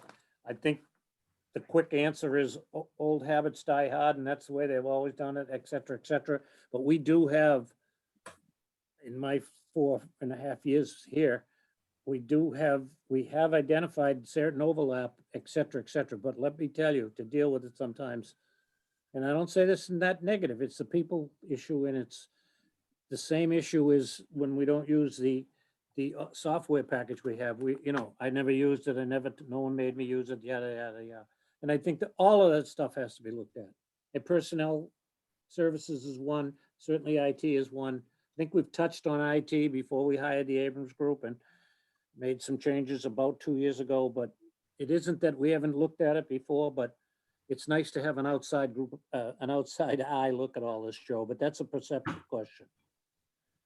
But I'm willing to wait till the end. Of course. Any other questions? Do we have Chairman Connors? I'm here. Back? Okay, nice to see you, Mr. Connors. Thank you, Mr. Chairman. I have no questions. I'm meeting with Mark next week. Okay, all right. Got my We're questions. meeting Thursday, yes. Correct. And Commissioner Stady, do you have any other questions for Mark's group today before we move on to our regular budget meeting, which they're not a part of? I think it's great. They did a good job as stated, and you answered the question. I'll take a look at those reports you indicated as well. So we'll look forward to working with you moving forward. Thank you very much. Thank you. All right, Mark, thank you. Mr. Thanks, Chairman, Mark. thank you for Question giving we're us the opportunity to update the commissioners and others. Thank you. Great. Thank you. Thank you. Director Mullen. Director Mullen, Yeah, sorry, Mr. Chairman, I was muted. as an aside, did you provide the March 3rd update from the Abrams Group to the members of the advisory board that are here? Yes, I did, Mr. Chairman. Okay, that's good. That's So good. yeah, they have all the information. I just, in addition to the outreach in the meeting, just for the record, with the department heads that we have set up for tomorrow, I did reach out to our union representatives yesterday afternoon, and I invited them actually to take part and to participate in today's meeting as well.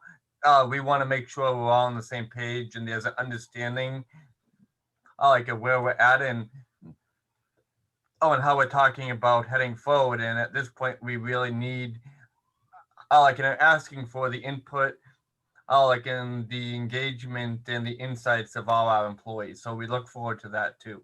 So thank you, and I want to thank them for their help with this. Thank you. Okay, we're on item number 16, Joint Finance Committee meeting with the Finance Committee of the Advisory Board and the Commissioners.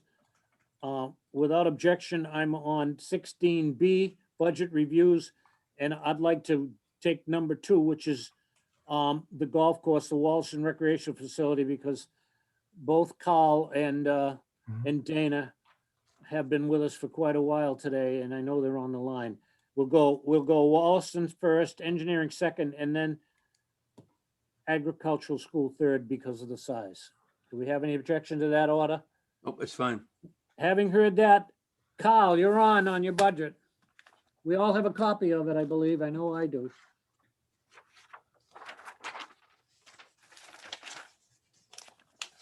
I'm referring to a submission to us of February 4th, in which Carl submits with pleasure his FY 2022 budget in the following areas of highlights and concerns, and it is in the amount of $1,294,000. You have that document, Commissioner? I do. Yes, sir. Okay. Yep. Carl, are you still on the horn? I'm here. Okay, what can you tell us about this year's budget? Other than what you've given us, but do you want to go over it one by one here? Yes, thank you. Some of the highlights in the budget, code 001-200-5110, temporary salaries, an increase of $10,000. Okay. Code 001-200-5221, electricity has been increased by 1,000. Code 001-200-5269, miscellaneous building repairs.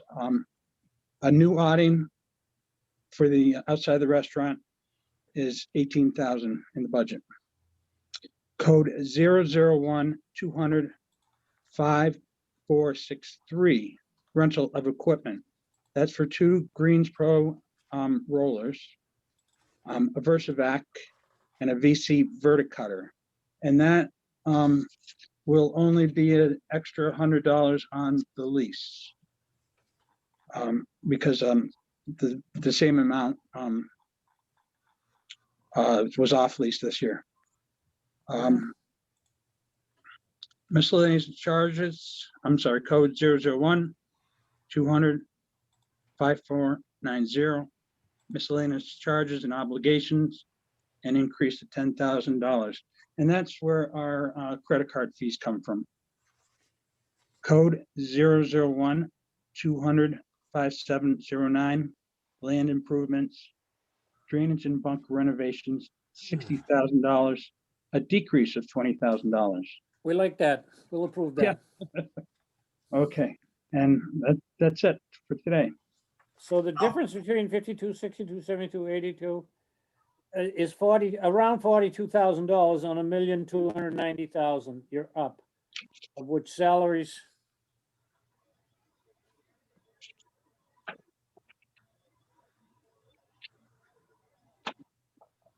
All right, the only salary increases that is in this budget are a cost of living that's payable in July, which is in this year's budget. Is that correct, Director Mullen? Oh, Yes, I believe so, but Mr. Minor can speak to that as well. no, I believe, Talk about the regular employees now. yes, yes. Okay. I believe there is one, step and grade increase in this budget. Okay, one step and grade increase, so that's pretty standard. What is the story on temporary salaries? What are last year's figures? Did they call for 10,000 increase this year based on last year? Based on the fact that minimum wage is going up and we don't know Okay. what's going on with the COVID and extra cleaning and all that. Okay.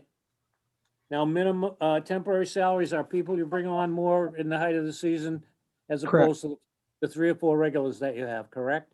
Correct. Okay. Mr. Chairman? Yes. I was just, Weigh in, Commissioner, anytime. I was just trying to get some of them out of the Yeah, way. no that- problem. I'm looking, pretty obviously, I standard. agree with what you said. You're looking at about a net increase of 40. We might be able to cut that in half though, because similar to what we did, I think Mike and I were talking to the engineers informally last week, Couldn't we consider the building repair for the awning a capital repair and pull it out and fund it separately, like we're gonna do with engineering? You follow what I'm doing there, Mike? Yes, very Right, good think that's a question. building repair, that shouldn't be included with our new methodology of figuring the budgets moving forward. Take that out, so now he's only looking at about a 22,000 or 20,000. Just a thought. Can we do that, Director Mullen? That does make sense, and we will, yes, we will make sure that's added to, and I believe it's in there already, the spreadsheet that we have from the Abrahams Group. But obviously, I mean, anyone who's looked at that awning in the recent past understands that awning needs help. And so if we do that, we can make sure that is in the FY22 capital schedule, Mr. Chairman and Commissioner. That would be my suggestion. And then now you're down to, if you take that out, Mr. Chairman, respectfully, you're down to about maybe 20,000 for an overall net increase on the budget request. Without looking at projected revenue, which should go up, I'm assuming. I mean, based on what we heard earlier, so. Well, I would say based on what they did in the COVID, was miraculous. We almost made all our numbers, by the way. And I don't think anyone, Carl, do you know off the top of your head when the first you officially opened last year? I talked about that Saturday that we all met in March, but what was it? When did you go? In May or late April? Yeah, it was in March, straight out, right off the gun, and we had carts out, and I'm Right. not sure the date. Well, okay, and then you closed down for roughly what? 2 weeks, 3 weeks? No, it was, I believe 8 weeks. 8 weeks. We lost 8 weeks and still almost, they lost 8 weeks and still almost made the number. So I'm very optimistic, but we got to look at everything. So yeah, we're only going to take it under advisement today anyway. But if we switch the 18 to the Abrams Group Capital Program with the eye on looking at it, we're not cutting it out by switching it to them. It's pretty thin, but we'll give it our usual review. Is there anyone that has any questions for the team at Wallaston Recreation Facility about their budget? Director Reardon, Commissioner, Chairman Reardon. Does that mean I get paid now, Mr. Chair? Anything you want. I would like to recognize Amy Frigiletti, who has come on, another member of the Finance Committee. Great. Hello. And I asked the Finance Committee members if they have any questions of Carl. I'd just like to congratulate Colin on being a year last year and wish him well for this year. It's a great budget. Thank you. I'll second that. I agree. I agree, Paul. Yeah. And your staff. Yep, I've got a great staff here, that's for sure. Good Thank job, you. Kyle.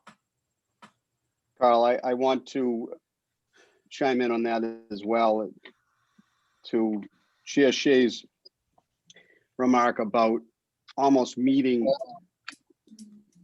what had been intended prior to the COVID pandemic. It really was remarkable. And, you know, some departments and some people acknowledge that they did well during COVID, but you guys killed it. I mean, it really is amazing that you're able to do that. And a quick question, are tournaments up for booking this year? Are the numbers up? Well, we haven't quite figured that out. Most of them are still on hold Okay, because we weren't able to do them last year, and we're still trying to look at the numbers we can have. good. That'd be great to get those back up and running. It sure would. Yeah. Well, thank you for all you guys are doing. Teamwork makes the Now, dream work over there. It's awesome. Thank you. Any other questions? Again, this isn't the final look at this, but we're moving along. I have a quick one. Carl, do you monitor the state practices now like, we did last year, but it was so new last year, no one knew, open, close, whatever. I remember people calling, withering you on. Do they still have control over golf courses? What's the latest from the governor? I think we'll be opening up the way we closed down in the fall. Masks on when you're out, so Okay, all right. when you're playing. But you're on top of that, all of that, correct? Oh, yes. Yeah. Okay, great. Yep. I don't have anything else. How about Commissioner Stady for today? No, I'm all set, Mr. Chairman. I thought you did a fine job. And again, if we can put that money slated for the capital program, that makes a budget almost pretty much a break-even budget. So great job, Carlton and your staff, and I'm all set. Thank you. Okay, do I have a motion to take it under advisement? So moved, Mr. Chairman. Motion, all in favor, aye. Motion Aye. to take the golf course, County of Norfolk, Wallaston Recreational Facility budget under advisement. Thank you, Carl and Dana. That's it. That's it for the golf course today. Great. Thank you, Commissioner. Thank you, guys. Number 2, Engineering Department. We're gonna have Commissioner, we're gonna have Director Mullen present the engineering. Yes, Mr. Chairman. Is this correct? Yes. So, and I'm This just is- gonna, hold on a second. I'm just gonna actually start a new screen share, if you can bear with me All right. real quick. Okay, so if you can, okay. So, just at the top of the outset, I do want to mention that last week we had a staffing change here at the county, and the former county surveyor, he resigned his position last week. So the engineering department is in a bit of transition, but we do, like I think in terms of the commissioners, the FinCom and the advisory board, really have understood where we've been with the engineering department for the last few years and where we want to go. And this, like in this proposed budget, hopefully will try to get us there. You can see the summary that's outlined on my screen. I'm going to move over to the salaries as well. That had been, this budget was drafted. The former county surveyor drafted this budget, and I worked with him on that. So I am very familiar with how this budget proposal came to be. But going into this year, I think all of us remembered the end of, midway through FY20, when the commissioners proposed to the advisory board a supplemental appropriation in the October 2019 advisory board meeting to backfill the two positions, the survey crew chief positions at the time that were cut out of, I believe, the FY20 budget that were proposed to be funded at the beginning of FY20. Then, mid-year through FY20, we propose to fund those positions, but shortly thereafter, we could see where we were going and how we were going into FY21. And to be fair to everybody, we didn't want, because of the uncertainties going into last year's budget process, we didn't want to, and we wanted to be fair to our employees. And we didn't want to hire any employees that we knew at that point could be more unsustainable at that point. So we held on hiring those, but what the proposal like before you actually seeks to do is to bring actually 2 employees back to the engineering department. One in a non-union position as an assistant county surveyor, and one as a field survey crew chief. In the field survey crew chief would be a union position, and the assistant county surveyor position would be a non-union position. And going into this, I mean, we know obviously that our revenue and expenditure situation, as we mentioned last week, going into FY22, we have about a $300,000 variance, which we're looking to close. But the importance of really starting to actually restaff the engineering department, in my opinion, is something that, in my opinion, is overdue. We've had very difficult budget choices over the last few years to make here in the county. Without question, in my opinion, the engineering department has been the department that has borne the brunt of the budget choices we've had to make. And really, with the value that the county provides to Norfolk County communities, the engineering department and the services that they provide a really significant value. And I think that's understood by all Norfolk County communities. I know Mr. Dennehy, who is a Milton Town administrator.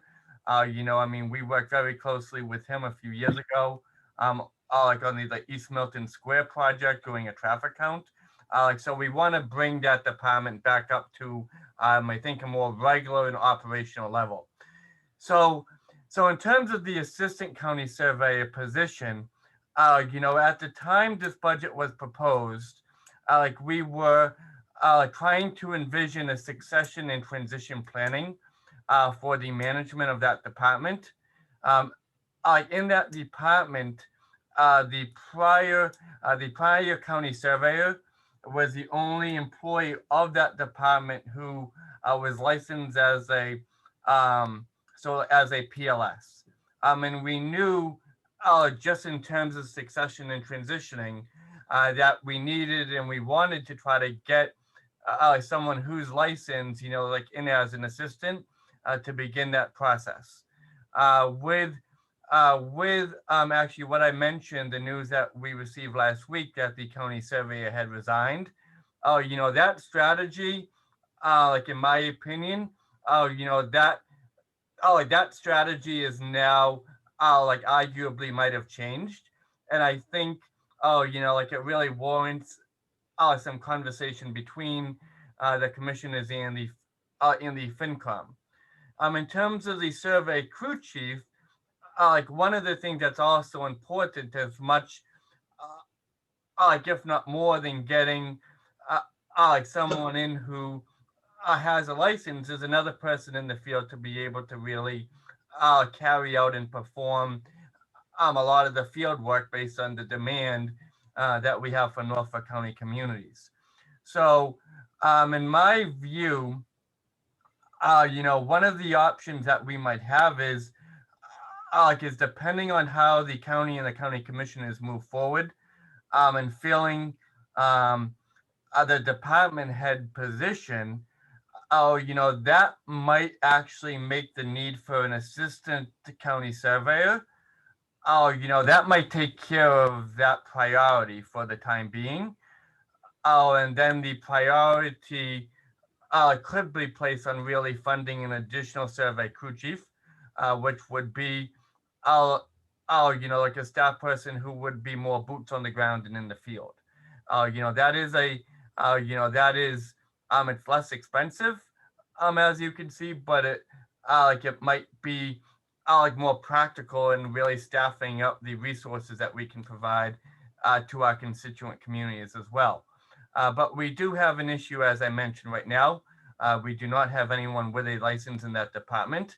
And also prior to the most recent department head, the department head, in the engineering department, has also been a PE as well, who's been a licensed engineer. So that is really, as I mentioned, there is a possibility for the need for an assistant, position to really be taken care of, depending on who and how the commissioners hope to move forward with that position. But as I mentioned, in my view, we need to, and I think we have the ability to do it. Certainly we have the demand from our communities that is calling for additional staffing. But this is something that we've been working towards for a long time now. In the salary portion of the engineering budget. Just actually going over to the expenses, the expense lines in the engineering budget, you will see that there are a few modest expenses in the budget. Number one, there's $1,000 increase in the civil surveying law book a line item, and you can see that there's an increased cost of reference books and services. Going down, I think there was some, a few more up here. I'm sorry about that. There was about a $2,500 increase to the communication services line item for cost increases and combining all the voice and the data to one line item that has been worked on with our IT director. There's been an increase to the civil consulting engineering line item. We have had actually more issues to deal with here in the county. One of them is a drainage and outlet issues that we're dealing with, that we as the county needed to fund civil engineering costs for. And then also these two line items for traffic consulting and civil engineering, these are both two line items that we use when we get actually requests similar to the request that we got from the town of Milton for the East Milton Square project a few years ago, but also the Washington Street project in Canton that we helped out with a few years ago as well. That's how we were able to fund those projects from those two line items. There is if you review the budget so far, you can see that there was capital included in this budget as well. The same items that were included in the same items that were included as capital in this proposed budget, they have also been submitted to our capital program inventory as well. But the department did mention that if the van is not actually replaced, that they are going to have increased maintenance costs on that 2008 van going forward. The computer hardware, we as a county have been placing a lot of good emphasis and well-needed emphasis on backup service, in the increase in the computer hardware line item would help deal with those costs as well. And then there's a very there was proposed a $500 travel increase due to COVID issues. That is something that could be looked at further. I believe at this point, yes, I did mention the increase in books. And you can see, you know, the proposing or the request for a new van, warning lights and other equipment. Some of those are capital, like some of those are capital needs, and some of the cost of those, in my opinion, don't actually warrant actually becoming a capital need. And we can look at those further as we go forward as well. So I'm happy to take any questions, Mr. Chairman. Commissioner Stady.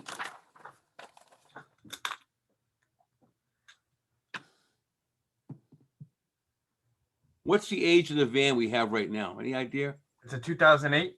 Okay, so that's is that something that on a regular basis we trade in like most towns do, and then we have, you know, you buy it so often, or that's how it's set up?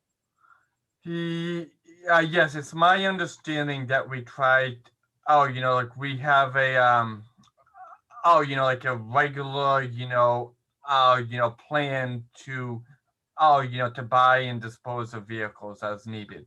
Okay. And certainly the age of that at this point is a 13-year-old vehicle.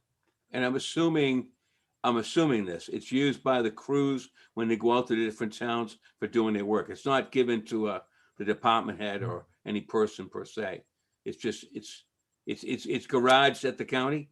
Yes, it is. Yes, it's garage behind the Registry of Deeds. Okay. And exactly right. It's used for field work. Okay, good. Yeah, it's difficult because, Mr. Chairman, unfortunately, Mike's leaving us and he did a good job on this.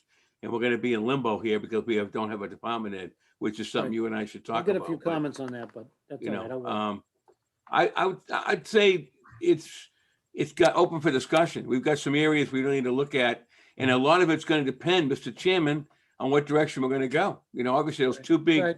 positions, right? The either an assistant to the department head, and then let's say boots on the ground person.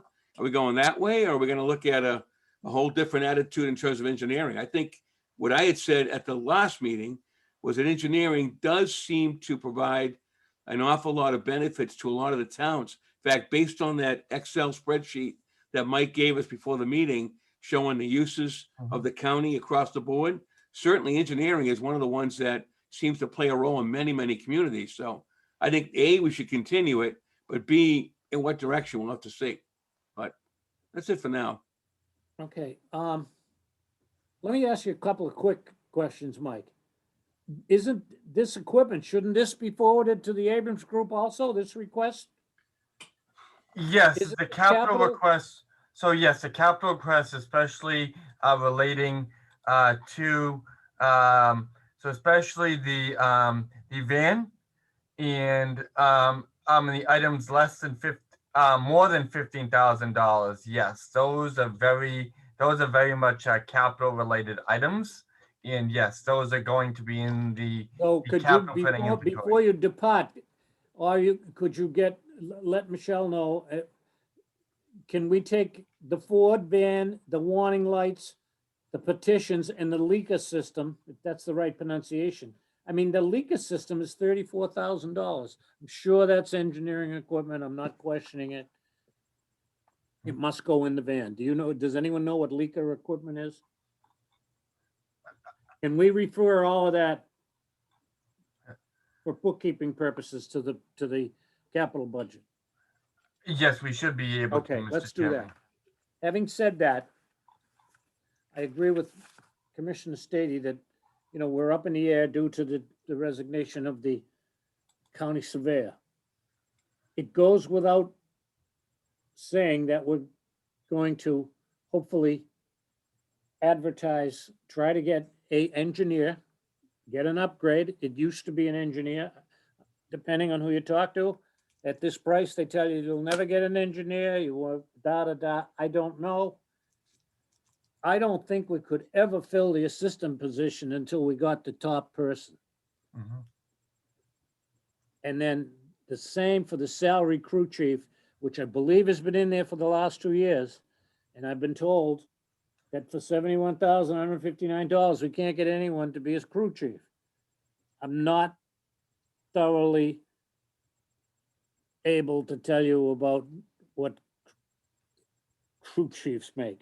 However, if we are gonna concentrate on getting a county engineer, I intend, after we take this under advisement, and I hadn't talked to my other commissioners because I really can't until it's in an open meeting. I intend to leave these in there, the assistant and the crew chief, but I'll leave the title, but I mean, this is the second year we rolled a 71,000 over in the budget. Because we didn't use it last year, is that correct? So no, the survey crew chief position was not funded in the FY20 budget. No, sorry, God, I forget fiscal years. Fiscal year 21 budget. So the current fiscal year budget, that survey crew chief position was not funded. Okay, but my question is, I want to leave the position there and I want to make an effort to get a survey crew chief. Yep. But Right. I don't know about leaving the money next to it until we get to it, even if it's halfway through. We could, we'd hold the money till it's needed. And if you came up with one before July 1st, of course, we'd have to fund it. Because I think we've got to concentrate on the top spot. Yep. And then the survey crew, and then the assistant, in that order. But I don't want to leave, I don't want that money to stay in there a whole year and we not use it again, based on other questions we've had in other departments, but that's okay. I'm just. Yeah, telling you Mr. Chairman, I think probably our primary goal should and ought to be to prepare whatever we need to prepare to advertise for that Right. top position. Yes. And then once No we get question about that it. person in, he or she, whoever it is, we talk to them about what do you think Right. about your rest of your department and rely on their expertise and then move accordingly, but that's what makes it Correct. hard. And I don't know how long it's gonna take, and I'm fearful it's gonna take a long time, and that's not gonna help us. Yeah, So I wanted to freeze the money in the interim, Right. trying to be consistent, but we can talk about it. The other question I have is under professional and technical services. Yep. Civil engineering consulting, $10,000. That's an item we have carried in the past. That's when we do absolutely need a PE to sign a plan, correct? Yes, for the civil consulting, if you're looking at 239.02, yes. And Yeah. then we also, so right now we are doing and we have done, and we've needed a civil engineer to work with us on the Old River Place drainage and outfall And issue. that's where that comes from. That's where that has come from. Say it takes 5 months to get a new engineer in here, Mm-hmm. and we have to have someone sign off on something again. And we go to, I hope, a local Norfolk County engineer. Yep. And I might want to look, and I hate to use the word increase that line a little so that nothing is held up. I don't want to hear, we don't have a department head or an engineer. I would say, Yep. if necessary, I'd want to go up $5,000 in that line. And if we need someone, as we did across the street in Old River Place, preferably from Norfolk County, we'll go out and whether it be Neponset Engineering, Norwood Engineering, Mhm. Canton Engineering, and then bring them in as needed. Yep. Because we got to put the best front forwards here, but we have a challenge here, but this is a department that's only $500,000 in size. It's going to grow a little, but I had a dream of eliminating it and using that money against the general fund, but I woke up and came to my senses and everyone hollered at me. So I'm not for, I want to put this back together. That's All right, all I have good. to say today. All right, I'm with you.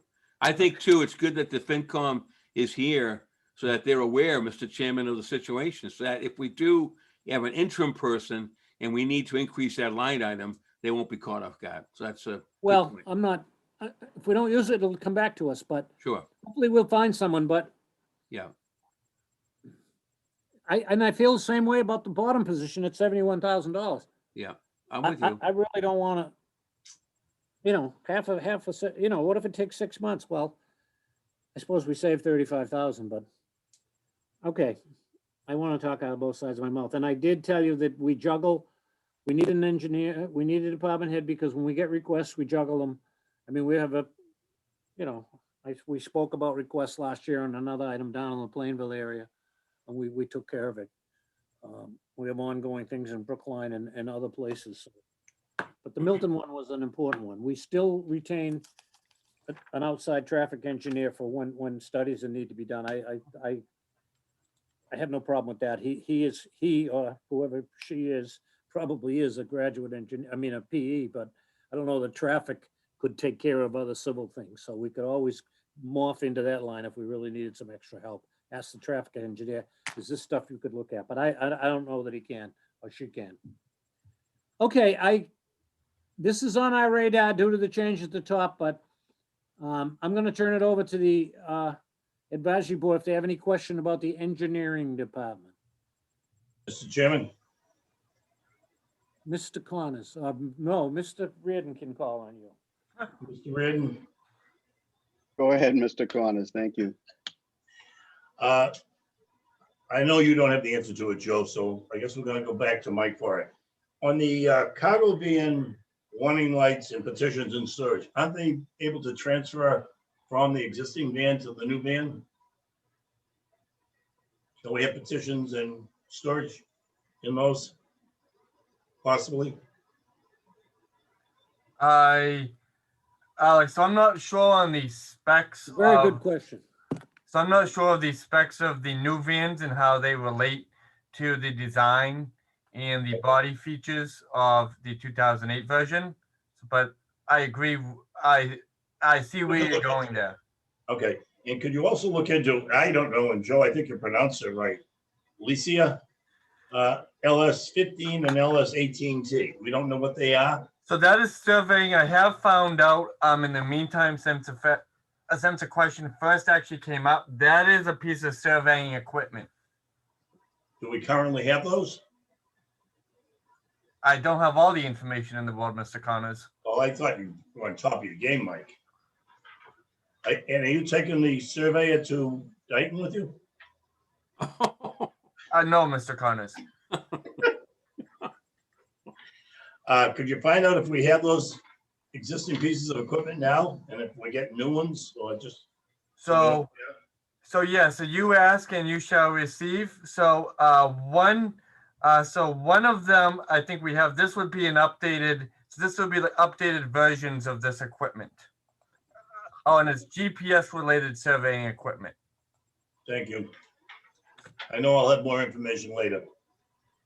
Yes, absolutely. Thank you, Mr. Reardon, Mr. Chairman. Reardon, can I Okay. say something? Please. All right. I was just gonna say, I think we really, this is a place I think that is worthy of investment. Mhm. And I know it's the budget, I know we've got that $300,000 gap, but I was just thinking about how important it is to fund these positions, because this is a true value to every community in the county, and it is a reason that the county is the county. It's a reason for us to be a regional service organization. And I was thinking about how I understand the problem of the dilemma. We need to backfill the director of the department. But actually, that is a reason also to fund those 2 open positions, because you don't know what it's actually going to take to hire that person. And so even if you don't hire the other 2 open positions during the year, you may not use a whole year's salary, but you've built in a little bit of a safety net to make it possible to do whatever you have to do to hire your county surveyor department manager. And it gives you a little flexibility to then get posted and fill. I mean, I totally agree with you, Joe. You got to hire the county surveyor first and then immediately post for those other positions. But having the money in your budget gives you the flexibility, I think, to actually fill this department in the way you need to fill it. Even if at the end of the day, you're not using all the money you set aside, you've given yourself enough wiggle room to actually bring in the critical people you've got to get in there. And on the Leica surveying equipment, I mean, I think, again, I think this is such high value and it is a capital investment and they do need good equipment. And I would be, that's probably not the place to nickel and dime things. I mean, I think that's the van. I mean, I like old cars. So if it's an F-250, maybe you can get another 3 years out of it. But the equipment, I think it's the same thing. You're also you're gonna be attract a county surveyor department manager if they know they're getting good equipment. So if you're worried about filling it, having that equipment for that person is going to be a plus because it lets them know we're invested in hiring them. So I actually think this is really important from the community's perspective of being able to get this department back to full functioning capability.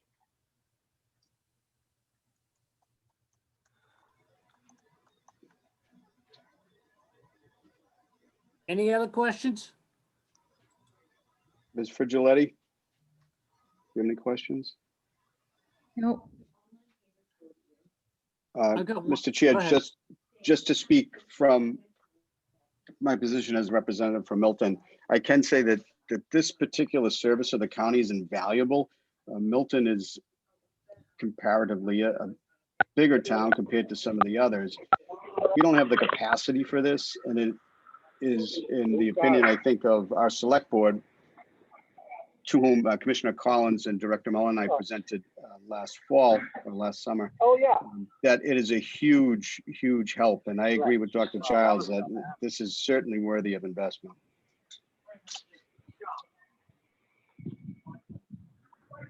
I have a quick question. I'm looking at the group 300 supplies and materials, and we will ask this later, but before you leave us, is there a reason it was $269 in 2020 and at $1,400 in fiscal 19, and now it's 15,000? That's what was expended. So again, like in looking at that, Mr. Chairman, you know, to make all these numbers work, based Yeah, on it jumped off the page a little. Yep, based on the prior years, expenditures, I believe that would definitely be an area where we could look. Gas prices, they did go down. And now they're on the way back up, as we know. But I do think we could look to that line item, you know, if we needed to make some modest reductions. I mean, does maintenance carry a line like this? I don't have it in front of me, but I didn't see, I can't recall looking at maintenances. Yes, they do. Okay, I kind of want to look at that. Okay, I'll have Michelle remind me. I want to look at that. Okay. Maybe we can combine them. I also wonder if the FY20 was an error, Mike, just in what got reported in, because 15,000 is a much more realistic number. I mean, maybe not Right. 15,000, but 269 is an unrealistic number. Right. So that, I wonder if the error actually is on the low number there. And maybe those costs got into some other account by accident. You know, I just don't know about that. I mean, 50,000 is a high number there, but it might be realistic if we're doing a lot of surveying and they're out. Right. It might just be a correction, but it did catch my eye. Yeah, no, that's interesting, Joe. Yeah. So you can see a few. Gas did go down in price, but not that much. Yeah. It wasn't that low. Go anywhere. So yeah, a few things on that. Number one, you can see that in the 300 codes, actually departments have the ability to, to request transfers within the code 300s. And, one thing in terms of FY20, the last quarter of FY20, no one was going anywhere. I don't think that accounts for the huge reduction there, but it could account for some. However, right here, though, if you look in the supplies and materials, that also looks like it's been funded right around $7,500. But you could see, I would venture to say that in prior years, funding from the 303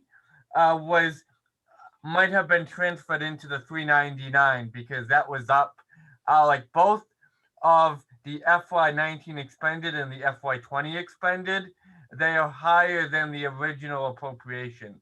So it looks like there might be some interdepartmental transfers that were involved there as well. Okay.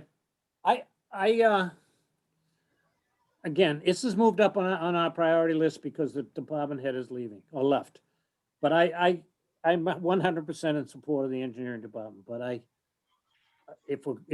because of the change at the top, I think we got to look at everything.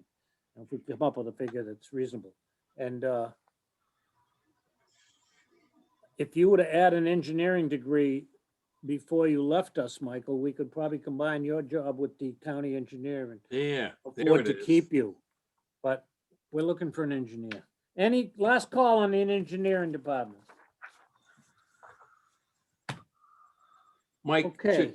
to Director Mullen, was there anybody from engineering that wanted to speak? I thought I saw one of them on the call. Oh, I thought I saw somebody. I thought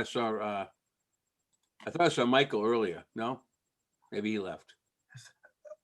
okay. Yeah, Mike Jordan is on the call. But Mike, if you have anything to add, feel free to speak up. I thought I saw him. What do you do? What's it, Lou? He does not have any questions. Okay. All right. Thank you. Thank you. Okay. Everyone's doing a great job here, and this is a long meeting, but that's be as it may. We're now going to move to number 16B, number 3, the agricultural high school. Lovely. Da-na-na-na-na. Dr. Quinn and Rick, are you with us? Yes, we are. Hello, I'm referring to a February 26 budget submitted by Dr. Quinn and Rick Fitzpatrick, the business manager, on behalf of the school in the amount of $15,253,631.34. I must disclose at the beginning that I'm a member of the board, as is Commissioner Stady and Commissioner Collins. However, I have the extra privilege of being on the Aggie School Board Budget Committee. So I've looked at this 9 ways to Sunday, and as recently as Monday night, we had another meeting. It was an open public meeting about this budget, and Rick did an excellent job at that meeting, and it was well attended. So we're gonna move forward now with this Aggie school budget. I don't know whether Rick or Tammy wants to start, but whatever you. I'm gonna start with a little, just a little introduction, and then Rick will go into the numbers. Thank So you. again, this has been a challenging year, as others have mentioned, but we're still striving to do the best we can for our students. We have, because we're not sure what next year is going to look like yet, we have high hopes that we'll be back fully in person, as opposed to the hybrid model that we have now, that's pretty much how we built the budget, but we don't really know yet. So we still have our financial challenges. Special ed costs keep going up. Our buildings are getting older and older as the years go on. And those things are, weighing on us. And the limitations on revenue due to COVID are a big issue for us. So we're hoping that this summer we'll have summer camp that will help us, and we will be able to rent our facilities. Those are things that, really hurt us this year, and hopefully they will be reinstituted for next year. So with that, Rick, do you want to take over? I think he's here. Rick, you need to unmute. How's that? Better. I know you folks have had a long day, and I want to be respectful of the time that you've been on the call. I don't know how much detail you would prefer that I go into, Mr. Chairman, or either the Finance Board as well. And I noticed on the agenda as well, there's an item respective to the FY21 update as well. So we can go through this. I will just say in general overview, if that's what you'd prefer, Mr. Chairman. I think so, and then, and we'll open up the question, again, as we do with every budget at this stage, we are gonna take it under advisement for further review, and I know you have, has to be further reviewed by the school staff too on March 10th, and then the parents and everything, so, Okay, just okay. open it up, and similar, I would say similar to what you presented the other night. Okay. It was an excellent, Sounds excellent. good. So I won't go into the budget process, but I will say this, that as instructed, we submitted a budget to the county just about a month ago. I think it was the February 2nd, no, February 9th or 10th. In any event, we've been working on this since then. So, and we have other versions that have slightly deviated from this, but essentially this is the hardcore and the foundation of what we're looking at for FY22. And we can just start. I'd really like to focus on revenues because ultimately that recognizing where these funds come from to fund that budget, I think is really critical at this point. So the revenues for FY22, if you could put back up that summary sheet, Mike. Yep, I just have to grab the other revenue thing as well. Okay. Sorry. Yep. We'll reference that when I talk about FY21 quickly. Sorry. Sorry, here you go, Rick. Okay, so great, thank you. So just in terms of revenues, we took a very, very conservative approach with our revenue projections, particularly with so much uncertainty and really not knowing what school is even going to look like in FY22. You know, there seems to be, some movement towards the president, the governor, the state house, everybody wanting, and teachers as well, wanting students back in the classroom. We understand that that's the model that enables them to learn the most. So that being said, we still thought it'd be best prudent to be as conservative as we can with our revenue projections. I'll skip over the farm revenue because it's really a number that doesn't really impact us, although it's something that we've talked about over the course of years as to how much we could improve that through hay production and selling things like that. We do obviously move a bigger herd in and out of the market when we can, but essentially that $7,000 is in fact what historically over the course of the last 5 years we've recognized. So that number is fairly consistent. I'll talk quickly on tuitions, which really shouldn't be a quick topic because it's, such a large portion of our revenue stream. Our enrollment for FY22 is projected at a total of 600 students. And you can see the breakdown of those students, recognizing that the tuition rates for those students is established by the Board of Trustees, based on information provided to them. So we're looking, and we have approved, the Board of Trustees have approved, and I've submitted to the Department of Education our FY22 tuition rates at $24,100 for out-of-county students and $2,200 for in-county students. The numbers last year were fairly close to that. I should say in FY21, the in-district was 2,000 and the out-of-district was just over 22,000. School lunch, nothing but big question marks here, folks. We did not, because of our participation in our hybrid model at school this year, those numbers are really seriously impacted by COVID. So we, again, taking a methodology, looking at 5-year averages, taking in some account for what and if students may even be paying for lunch next year.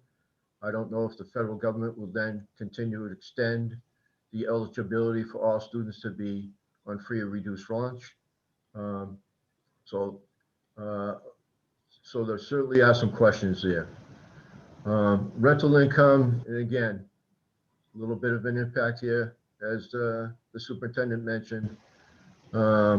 Typically, our revenues for rentals of spaces here in fields historically is somewhere around $30,000 to $40,000. So depending on, when things really open up so that we can have gatherings and teams are playing, and we can actually increase the usage of our gymnasium and things like that. Again, a downgrade respective to that maybe not happening sooner than later. Miscellaneous, I really don't need to spend much time on it. It's just that bucket of revenues that somehow just don't fit somewhere else.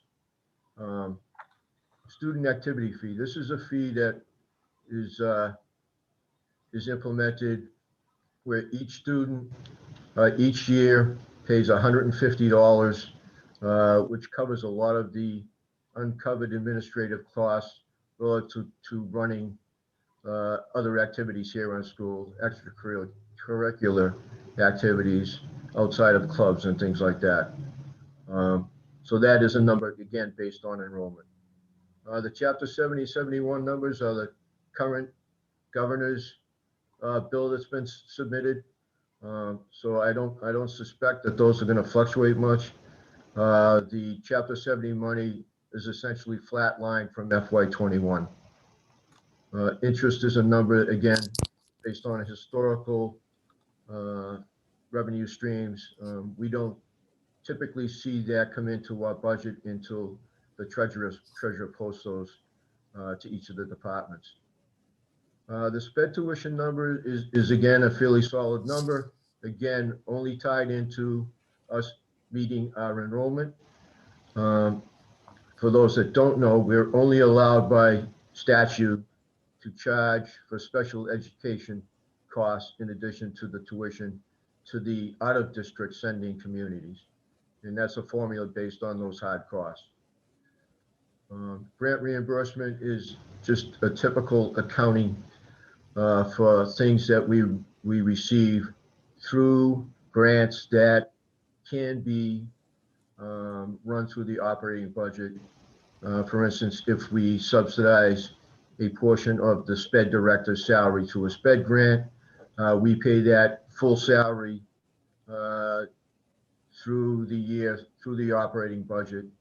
And then at the end of the year, we do a accounting entry to transfer those funds back to the operating budget and charge the grant.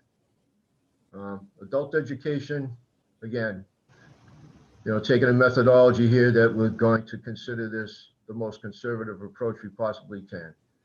We don't know if we'll be able to run adult ed. So that's another number that if things improve, we'll certainly hope that number will come into play. Mike, I lost the screen. Did we lose the screen? Okay. I think that the superintendent made reference to our Aggie Summer Camp, just a tremendous program that really opens up our admissions program. It's really the feeder to the admissions program. I will say that $115,000 that's projected, it may be too late, because if we don't run camp until July, we won't see that number in, well, we'll actually see it this year. I shouldn't say that. If we run it in July, it would be this year's FY21 that we're not going to recognize those revenues, but FY22, we certainly should. So if I could just flip over to the expenses, the teachers' salaries are collective bargaining. We are currently in FY21 in our last year of a contractual agreement. We were going into negotiations with them, and quite honestly, we've taken a position here that we have zero money right now in the budget as a placeholder for any increase. There are steps and grades that will be recognized, but we're presenting a zero increase for FY22, and essentially just we will have those discussions with collective bargaining, obviously. Athletics and other compensation, those are all the other comps that are related to just running those programs. The non-union salary, again, is no increases, no additional positions. The support staff union, again, same methodology, no increases, no additional positions. The temp line, that funds a majority of our substitute occurrences, students that work here on campus after school and during the summer. That number really, is a number that, can fluctuate a little bit, quite honestly, based on, teachers that may be out on long-term medical leave and things like that. $30,000 is a placeholder for overtime. The salary reserve number is a number that is set aside for those that we anticipate are going to retire during the year, and we'll have payouts relative to that retirement.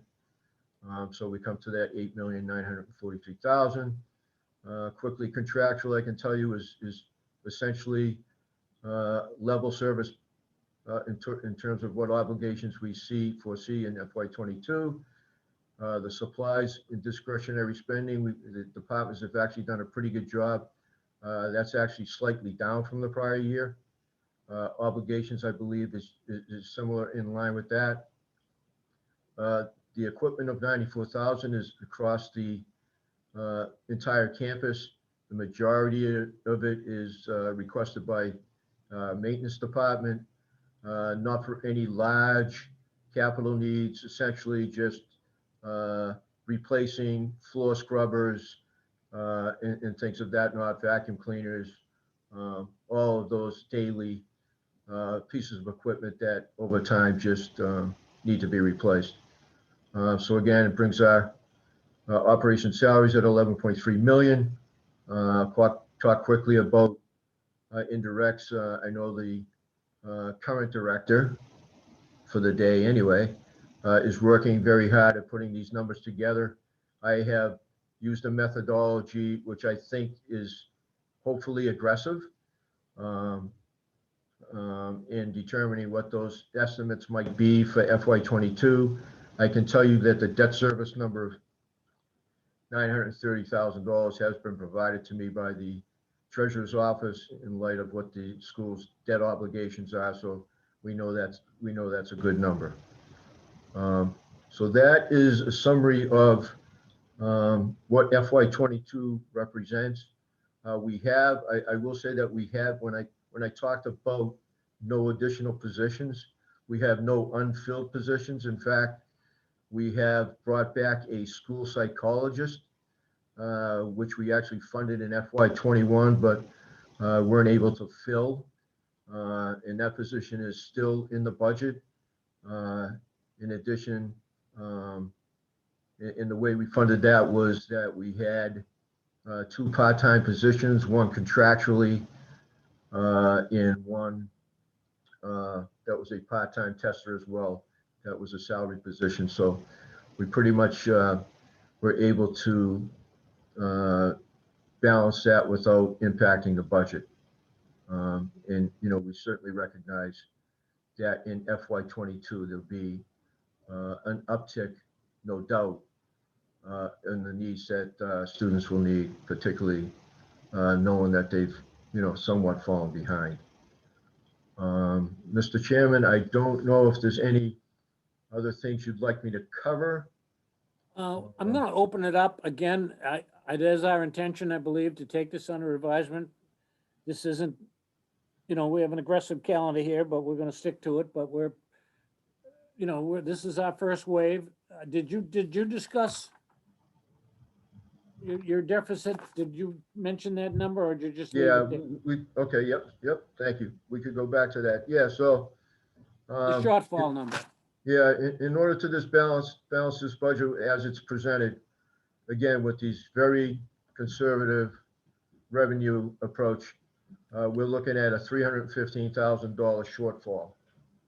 Um, There's ways that I think potentially, unlike other years, that we maybe recover that. Just to talk a little bit about the admissions and how that process flows. So out of district students that apply to the school and go through the interviews and in the application process, then they need to get permission from the superintendent of the town or city that they reside in to attend the school based on the fact that their city or town does not have the programs to which the Aggie has that they want to explore.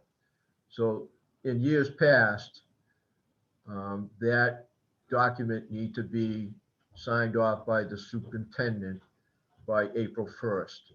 So in our admissions program, that can be challenging in that if we invite students and the students decide that they aren't going to come and we now have an open seat, we really only had a short window of roughly, I want to say two weeks maximum to invite another student out of district, out of county. This year, we've moved our admissions process a little bit ahead, and we've had a very strong interest in attending the school this year, and maybe the superintendent wants to talk a little bit about that. But in any event, what will happen this year is the state has extended that April 1 date to May 1st. So we'll have an opportunity to fill a seat that normally we wouldn't have had a chance to do that because of the calendar. So I guess what I'm saying here is we have a stronger opportunity, I think, of actually closing in on those 600 students. I will say historically, we lose 10 to 12 students somewhere between the admissions process and the actual October 1 submission of our enrollment to the state. So I think there's an opportunity there that if we were to lose a half a dozen students that we sent admission invitations to, we will quickly be able to go to the waiting list and replace those students and keep those numbers in line. And again, I think with the methodology here of really being conservative, if school is back to normal, if teachers are here, students are here, students are participating in lunch, students are paying for lunch, we're able to rent facilities. I think all of those numbers have some chance of improvement. And, we will deal with that $315,000 in some fashion. Okay. Commissioner Stady, do you have any questions at this time? I do actually, Mr. Chairman. Sure. I've got several, if you don't mind. No, I don't. Thank you. Rick, I took some time looking over your materials you sent us that you didn't cover today. I understand time's important, but this is my first look at it. So bear with me. I had a couple of questions. Number one, it looks like, in other words, you're proposing, in essence, a 3% budget increase. Is that correct overall? That's absolutely correct. Okay, so when I went over the budget in detail, I noticed some things that jumped at me, and they're highs and lows, and maybe they're easy explains for you. Number one, you're cutting sped by about $15,000. Can you explain that? Is that something you really want to do? Your sped is cut 15,000. Well, I think in overall, the overall approach here in the sped department was that we have opportunities, Mr. Stady, to fund sped through grants. And particularly in FY22, those grants are going to be even more available. Mm-hmm. We've gone through a couple of rounds of CARES money. We've gone through a couple of rounds of ESSER money. We have ESSER money that is part of the governor's budget that we are anticipating will flow to the school. There's also talk about a third round of these funds being available. So we see that as really what we want to target those funds for. And we know that some of the issues that we'll have in sped department, hopefully, being optimistic, thinking that, if we're given those extra services that we can acquire through these grants, that those students will improve. And it's not something that we'll, need to revisit at such, it's such great lengths, I would say. Okay, So that was the strategy there. okay, no, it's fine. That's good. I'm just looking for information, that's all. Yep, yep. I noticed under contractual expenses, you have several increases. If you could just quickly, just tell me, explain to me what they are. Look, one is tech maintenance. That looks like it went up about 20,000. Then you have another one, extraordinary maintenance went up another 40,000 later Yep. on. What's the difference between those two things and what is that about? Good question, good question. So the technology piece, again, is a combination of us reclassifying expenses within that department with the direction of the tech director. We had things classified, for instance, in a supply line that was clearly a contractual line. So those were just reclassifications, I'll call them. And, to be quite honest with you, knowing that there's going to be probably some, or anticipating again that there might be some remote model here, we have had to add software to make it available to teachers for that instruction. What was the other one was? It says extra. Okay. Extraordinary. Okay, so that kind of, what it is there is we fund in the operating budget what we think, what we would consider not a capital expenditure. For instance, and sometimes you could question whether it is or isn't, but in most cases, it's somewhere, within a benchmark of $10,000 to $15,000 that may or may not, that we'd really like to get done. For instance, if we need to replace carpeting at $5,000 in the admin building.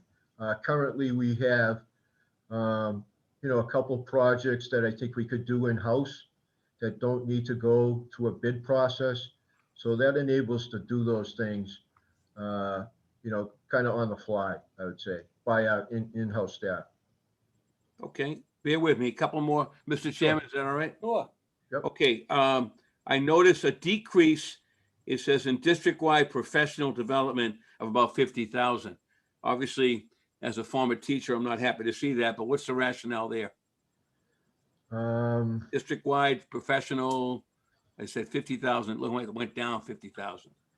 Yeah, I can't speak to that line particularly right now. I could certainly look at it, but it's not the line that we would be paying for teacher professional development. Each teacher's professional development allocation is within their department.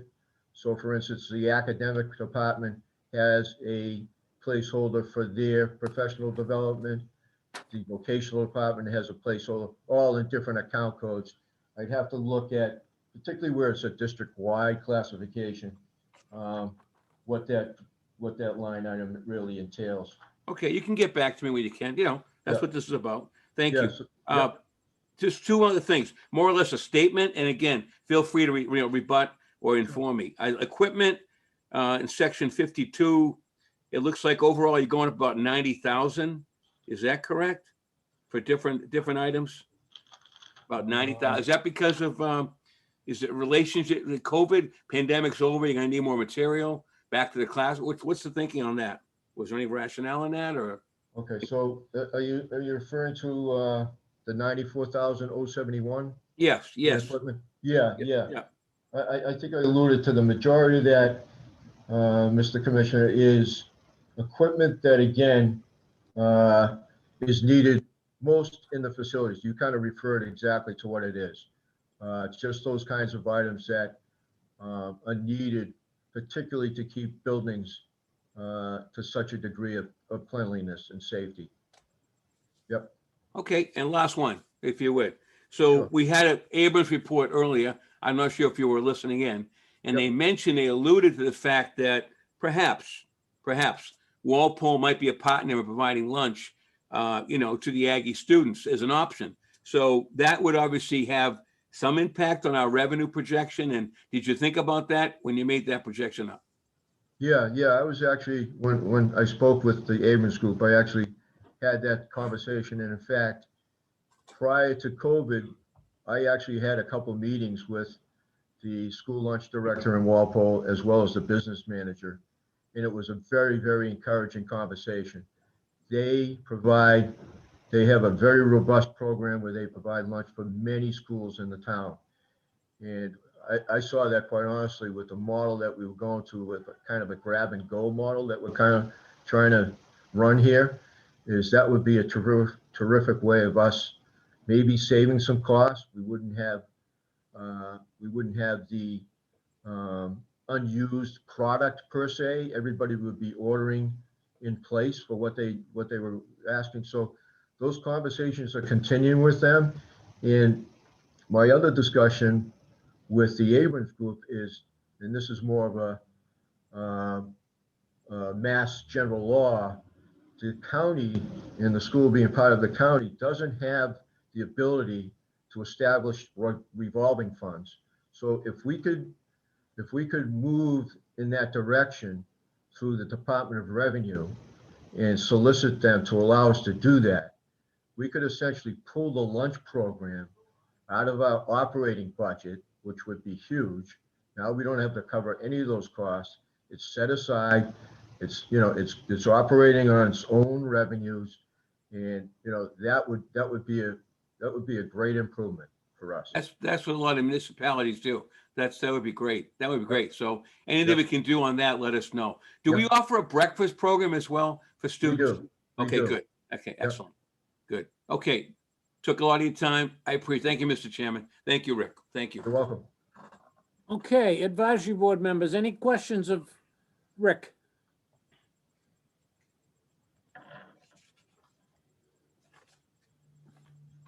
Okay, Chairman Reardon, are you still there? I'm still here, Mr. Chair. I don't think any of our members have questions at this point. Okay, that's good. Thanks, Rick. I don't have to tell everyone that, with COVID and everything we've been through, changes, all that's happening, that, it affects everyone. It's across the board. Everyone has needs, but let me tell you, it really, really affects the school. And, I think they've done a great job. And some of these folks, well, all of them except the freshmen, are going through their second year now of COVID, actually. I mean, the end of last year and all of this year, they opened up under it. I mean, before we opened the building this year, school had to, and you can correct me, Rick and or Tammy, we had to do an air quality program on every one of our buildings there to ensure that our employees and the students and the public weren't going into, dirty or sick. I don't want to use the wrong term here. Buildings that needed some work. I don't believe that was anticipated in last year's budget. And was it $40,000, Rick? Yeah, those monies, again, were access to the Federal CARES Act. So otherwise, I don't know how we would have been able to. Okay, you were able to recoup that. Yes, yep. But at the time you spent it, we didn't have the CARES Act and we didn't think, Correct. Okay, my last question is, and I want everyone to stay in line after this because we're going to close up, but because of Mike leaving, if everyone could bear with me, I appreciate it. The fiscal 21 report, the update, is how deficient are we in fiscal 21, Rick? And that's the last thing I'll ask you today. Well, again, it's kind of on the same topic. Revenues are extremely downgraded. I think if we want to have some discussion, I think I did a spreadsheet that maybe Mike could share. Yep. And again, we've taken some steps on the expense side. We have inform staff that cuts are, that spending needs to slow down, that we have a potential revenue gap that we need to correct. Okay. We've had these conversations in the Board of Trustees meetings, and I think it's important that the Finance Committee of the Advisory Board kind of get tipped off to this. So again, they're not surprised by it. That's the only So- reason I brought it up. I mean, I don't want you to go through all these figures today, but I believe Commissioner Stady and I have it. I know I have it. So can you send it to Chairman Reardon for his people or whatever he I wants to absolutely do? can. Yep, Okay, I absolutely can do that. thank you. Thanks, Rick. I'm gonna take a motion, Commissioner Stady, to take this budget under advisement. I'll move that we take the Aggie School budget under advisement for action at a later date. And I'll second it. All in favor? Aye. That's unanimous. Okay, bearing with me, folks. We're down to one last item. I'm gonna Mr. combine Chairman, it. Mr. Chairman, Yes. you let Mr. Reardon finish his part of the meeting and then you can Well- finish yours? Okay, well, I'm sorry. Chairman Reardon, you finish your part of the meeting, and again, if you could stay with us for 5 minutes. Perfect. We're gonna have Mike speak a few words, and then we're gonna conclude this meeting. Sure, if Chairman Reardon. that's the consensus, if that's the consensus, the group, I'm happy to. There was only one item additional on our agenda, and that would be the approval of the minutes from the last meeting. I don't know if they've had a chance, the members have had a chance to look at those. I move approval.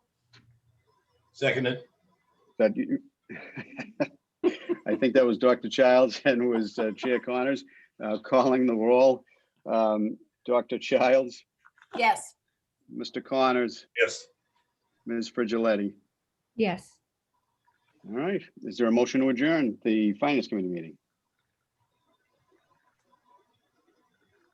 I move we adjourn. Okay, I'll second second it. somewhere. Okay, thank you very much. Calling the roll for adjournment. Mr. Connors, Yes. Dr. Childs, Yes. and Ms. Frigiletti. Yes. We are adjourned, Mr. Chair. Thank you. Okay. We're down to one item, two items. Number 15, report of the county director, and number 18, any items that would, emergency items that we didn't reasonably anticipate. Let's take that first. Has anyone got anything else that we need to act on today? All right, hearing none, I'm gonna go to number 15, report of the county director. After that, anyone can speak, and then we're gonna adjourn. Director Mullen.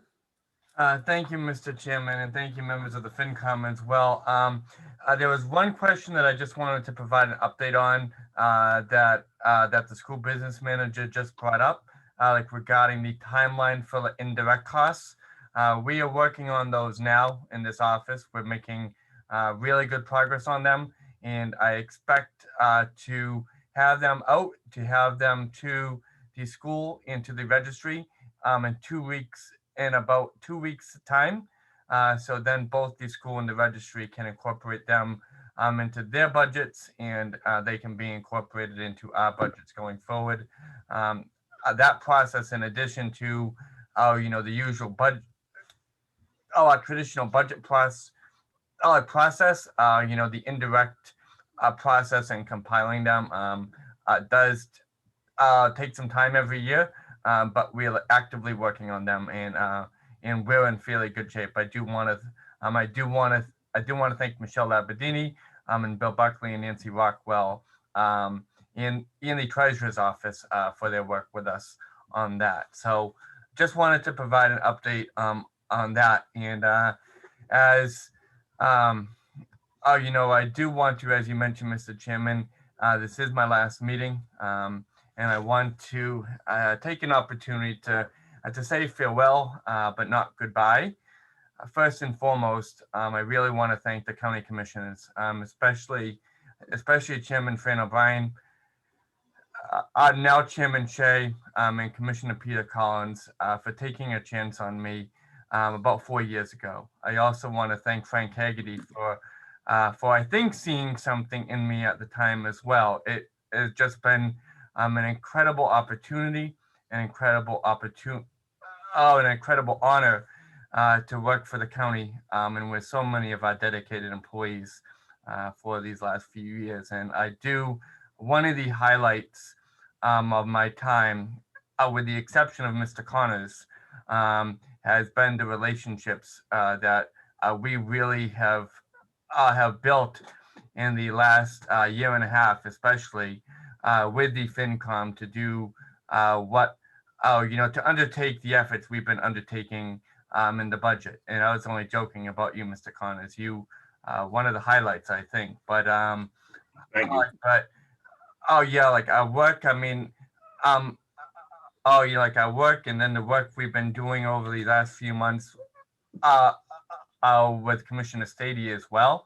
It's been really important work. I mean, a few years ago, I was arguing, and I do argue that, we were really at an inflection point financially as a county, and I am just really proud of the really partnership that I think, and I think you can really see it in today's meeting and last week's meeting, of the partnership that we have with the Finance Committee, like to make sure like we are doing right, like for everyone we serve. And I think the importance of that really can't be overstated right now, where we are in 2021. I do want to, and I promise not to make this long, but I do want to really thank all of our county staff, like in beginning with the staff in the Commissioner's office. We have a great team here in the Commissioner's office, from Nancy Walkwell, who is our purchasing director and chief procurement officer. Like we know Michelle Labadini, who has been just a great addition, to our team these last 3 years. There's Robert, who runs our RSVP program. There's Chris Goldsmith, who we like to call Ken on occasion, who does a great job. There's Phil Tosca, who like all these spreadsheets, budgeting, transfers, like for every department. He's always on top of that. There's Bill Buckley, who's really been another great addition here in the county as our assistant director over the last year or so. And Mark McDonald, our IT director. One of the things also, in terms of our department heads, we, especially over the last year, and like similar to the ways we've really strengthened relationships with, and built a stronger rapport with the FinCom, our county department heads, and the ways we work together, like during the last year, from Joe Diaria, Treasurer Bellotti, and all the staff in the Treasurer's office, like to John McGowan, John Vinoni, Sheila Carroll, and the staff in the maintenance department. They've been working, and they continue to go above and beyond in responding to,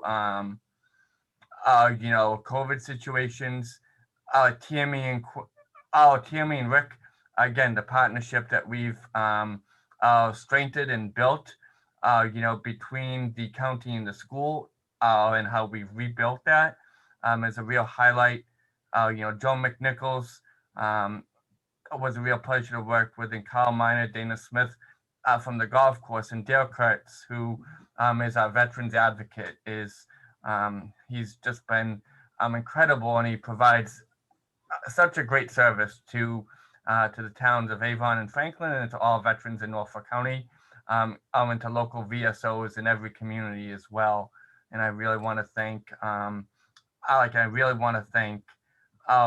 Dale as well. I do know on occasion, and I believe we, in these meetings, we do have a frequent visitor, and I don't want to blow her cover, but it's a former employee of the county who regularly logs in, and she checks in on us, and a longtime employee here at the county. And I just want to thank that employee for her friendship and the support that she gave me when she was at the county as well. So, and I just have to go back and make sure that person, I don't want to blow a cover, but she's still on the meeting. And I just wanted to thank her as well.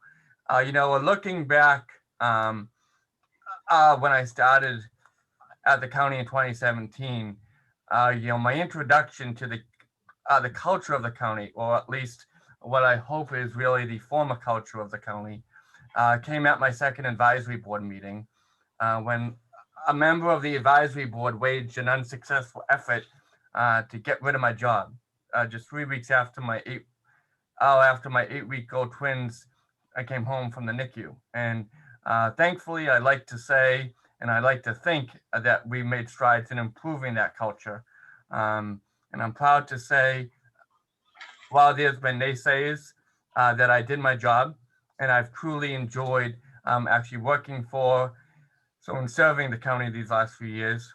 We've stood up to longstanding practices that were frankly making the fiscal health of the county very challenging.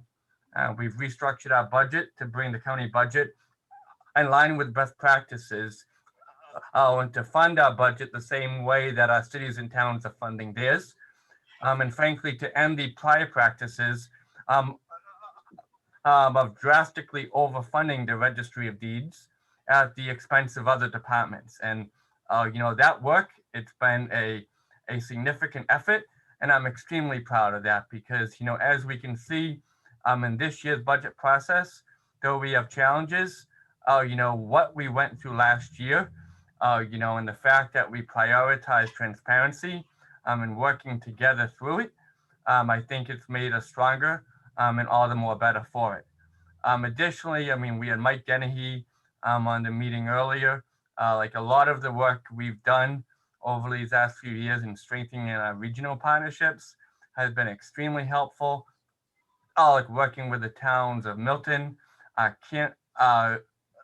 Canton with veterans through Dale, the towns of Avon, Holbrook, and Randolph through our regional public health nurse program, as well as the other relationships we've worked to strengthen, has been, just really important. And if, we, as a county, I think in 2020, if we're not being a value and serving as a value to Norfolk County communities, then we have an issue. But I'm confident that we are, and I'm confident through the work of the Abrahams Group, we're gonna actually be even better at that.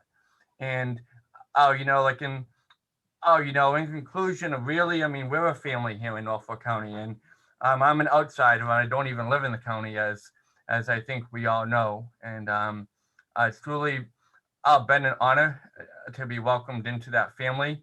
I like to think we've built a better culture here in the county for our employees, for our residents, and for the public we serve. In going forward, I said, this is farewell and it's not goodbye. And I'll always be proud to be part of the Norfolk County family. And I really thank all of you. So thank you, Mr. Chairman. Thank you, Right. everybody. I guess that's the county director's report. Don't go away. Anyone have any comments, Commissioner Stady? Yes, I was wondering if we could go back and reconsider the motion to accept his resignation. If I don't make that motion, he's stuck here, I think. I don't know, maybe. But I don't know if this is our time to say farewell to Mike. He did a great job. I wish I could have had a much longer time to work with you, Michael. I've been very impressed with your openness, your responsiveness, and your overall work ethic. You are a true bulldog, my friend, and you're going to succeed in Dayton. And I wish you all the best to you and your family. And great. Thank you, Commissioner. How about the advisory folks? Any comments on anything or on Mike? We're on to Mike. Yes, Elizabeth. I just want to say, Mike, fixing the budget was a big deal and was hard, but it was nothing compared to the work you did to fix the trust. Between communities, representatives on the Norfolk County Advisory Board and the county. And that was really, changing culture is a much harder job than changing budgets, even though changing budgets was hard, I admit that, but really you should be so proud of your work here. It's quite an accomplishment in a very short time. And I think it will make a difference that goes forward even after you've left us. So I really appreciate your work on that. Thank you, Dr. Childs. That means more than actually the budget stuff, as you mentioned. So thank you. Anyone else before I speak? And then we're going to adjourn this meeting, folks. If I could, I'm sorry, Amy, Sure. go ahead. No, I just wanted to wish you the best of luck, Mike. And unfortunately, we didn't get, too much time together to work together. But certainly, I hope you're not a stranger in municipal government as you take on your new role. So please continue to stay in touch, and best of luck to you. So yes, absolutely. I mean, obviously, I mean, Wellesley is the in my opinion, the poster child for like just incredible like municipal government and management. So yes, I will absolutely continue looking to you and Megan, and to your whole team. I mean, it's just a prime example of where we want to be at. So thank you, Amy. Thank you. Okay. One other thing, Mr. Chair? Chairman, I do want. sorry. Oh, sorry. Go Let ahead. Joe go. Chairman Reardon. Thank you. I appreciate it, Mr. Chair. Mike, when we first sat down, when I began working with the Finance Committee, I sat down with you and with Commissioner Shea to talk about the budget. And my knowledge of the budget was limited to what I had seen over my years of service on the Finance Committee. My knowledge of the process was limited to my years of service on the Finance Committee. But to Dr. Child's point, over the last few years, you truly have changed the culture of the way county government is operated. With the support and direction of the commissioners, you have gone and done something that has, for me, as a advisory board member for a good period of time, really turned the county in a different direction. The transparency, the honesty, and the trust that you've built is tremendous. And to Commissioner Stady's point, would love to keep you. You'd be such a tremendous asset to us as we continue to move forward, because your work started all this. But we wish you all the best of luck in Dayton. I can honestly say I don't know where Dayton is. I've never been in the town, but maybe I'll come visit you someday. Thank you, Joe. Joe, it's Joe. Yes. I know Joe Reardon. Yes. Exit 13 off of 24, isn't it, Mike? Isn't it North Main Street? So yeah, but I go No. the Berkeley Paddleford Street. Paddlefield Street is exit 16, Joe. Mike. Okay. Well, I'm Waze just get me I there. know where you are, Mike. Huh? Bristol County. I'm tracking you. I bet you are. God save me. Listen, with all kidding aside, I've had a tremendous relationship with you. I've enjoyed the give and the take. I've enjoyed the early morning conversations, the late night stops at my house dropping off material. You've done a tremendous job. I know you're going to be a terrific town manager, town administrator, whatever you set your sights on. Your personality is unbelievable. Your ability to work with people is uncanny. And it's too bad that Dick Stady drove you out of here. Thank you, Mr. Connors. But what about my sense of humor? No? You know I don't want to talk about that. Thank you. That's an inside thing that Mike and I have had for a while. So thank you. One thing too, Mr. Chairman, I wanted to, and I knew once I started naming names, as we all run into this problem, I don't know how I forgot to do it, but I forget to, I had a name right in front of me, but Jeannie McLeish in our office as well, who's a legend and is just a great person here, a great colleague. Thank her as well. So that's all, Mr. Chairman. Mulling out. Okay. It's going to be impossible to tie all this up.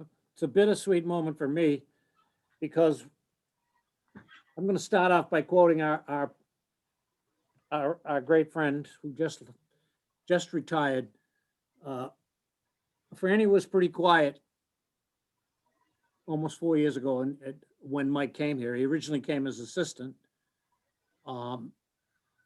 And then Frank and he developed a relationship, and they were working together. And every now and then, because Frank would meet with Franny more than I would, but I'd go in to see him and he'd make positive comments and how's it going? How's it going? About a year and a half ago, it's probably a budget incident or about something. And Franny said, call me on a Tuesday and said, come in my office on Wednesday, come in early. So I went in early and all he said to me was, where did you get this guy? He was talking about Mike. And then he went on to tell me how good he was. Well, we went through some resumes. I have to tell you, I knew the name Mike Mullen because I knew he worked in the State House for my Senator John Keenan. And I knew then he left and went to the city of Brockton. Other than that, I didn't know anything about him. So of course, now that the chairman is extolling his virtues, I'm gonna take credit for him. And he just said, the last couple of years, he's just said, leave it to Mike, leave it to Mike. And he's developed a relationship, which I'm sure he cherishes. I knew from day one there'd be a terminal day. And I used to kid him, when are you going to Brookline? When are you going to Plymouth? I always highlight the ones that pay the most. And he tells me over the holidays, I don't even remember in January when he told me. I remember called me. I know he went and he come down to see me, so I knew something was up. And he said to me, I'm going to Dayton.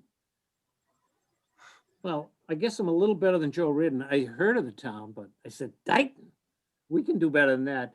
And then I made some promises that I couldn't do without consulting with the other commissioners. We'll give you more money. We'll give you a contract, yada, yada, yada. He said, no, I'm moving on. So I said, I knew it. The loss of Mike has many meanings to all of us, but to me, other than the association and the lovely family he's got and the way he handles all of this and keeps all the balls in the air, my association with Mike is around the budget. The first few years I kept my mouth shut. Then 2 years ago when he started getting into the budget, he went out on a limb, quite frankly. A lot of sacred cows, I say that lovingly. I say that after 40 years in government myself, where there were many people in the city of Quincy that wouldn't use a computer. People actually told me that they didn't trust the computer when I first put voters on the computer, stuff like that. You have to work through it. Mike was the perfect guy to do it, and he's got us halfway there. He's convinced us to do the outside best practice. And he's also, well, I don't know that he convinced us because I have to give Commissioner Stady a kudos here. When we talked about what are we going to do now that Mike's leaving, we talked about going to an outside search. And Commissioner Stady suggested it. I was on board. And then we went to Commissioner Collins, and that's what we're doing. You know, going outside for Norfolk County, that's going out on a limb too. And the people are great here, and the people that'll come later will be great. But it's good to go out on a limb, and it's good to look at some of these things and embrace the programs that work and have outside eyes look at things. That's what Mike brought to Norfolk County. I think it was a great place. Chairman Connors and I have been around a long time. I even tell my old story. I started my working career at the Registry of Deeds in 1969. I only worked there a year and then went to Quincy City Hall, but my wife worked in the county for 24 years and she's been retired for 20. So I had a feel for the county. And then of course, the last 25 years, I've either been here or commissioner, had the ability, the friendship of John Gillis and what it's meant to me. So I saw it all coming. I loved worked with all the people, and I know how difficult it is to embrace change. But when I think of Mike, I think of limitless potential. And in 10 years, he will be the town manager in Brookline at triple the figure that he's working at now. And Wow. remember, he's willing to go out on a limb. And when you first meet him, you don't think he's the kind of guy that's going to go out on a limb, but you do after a week or two. And as someone else said, a ferocious worker, no matter what time I call him, he'd be here or he'd already be doing something. I've been getting these emails that my wife has to bring to my attention because of the time on them, and they're 4 or 5 in the morning, 2 in the morning. Needless to say, I'm not sitting next to my computer, but not that I ever do. So I'm a little panicked what we're going to do, but we've got good people. We're going to bring the next people up, and we're going to go out and find a great director. I promise you that we'll go out socially. The governor's finally relaxing some limits, but I want everyone to be protected. And we'll get together at a local establishment. I'll make it available. Hopefully I can build it around the budget process or the advisory meeting when we get along into May or June. And maybe we'll give it the bill to Paul Connors, but whatever. I promise you that I'll reach out to everyone about formalizing that. I mean, Frank wants to be involved.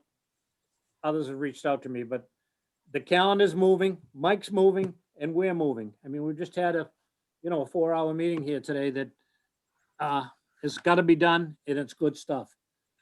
So I know you're not leaving.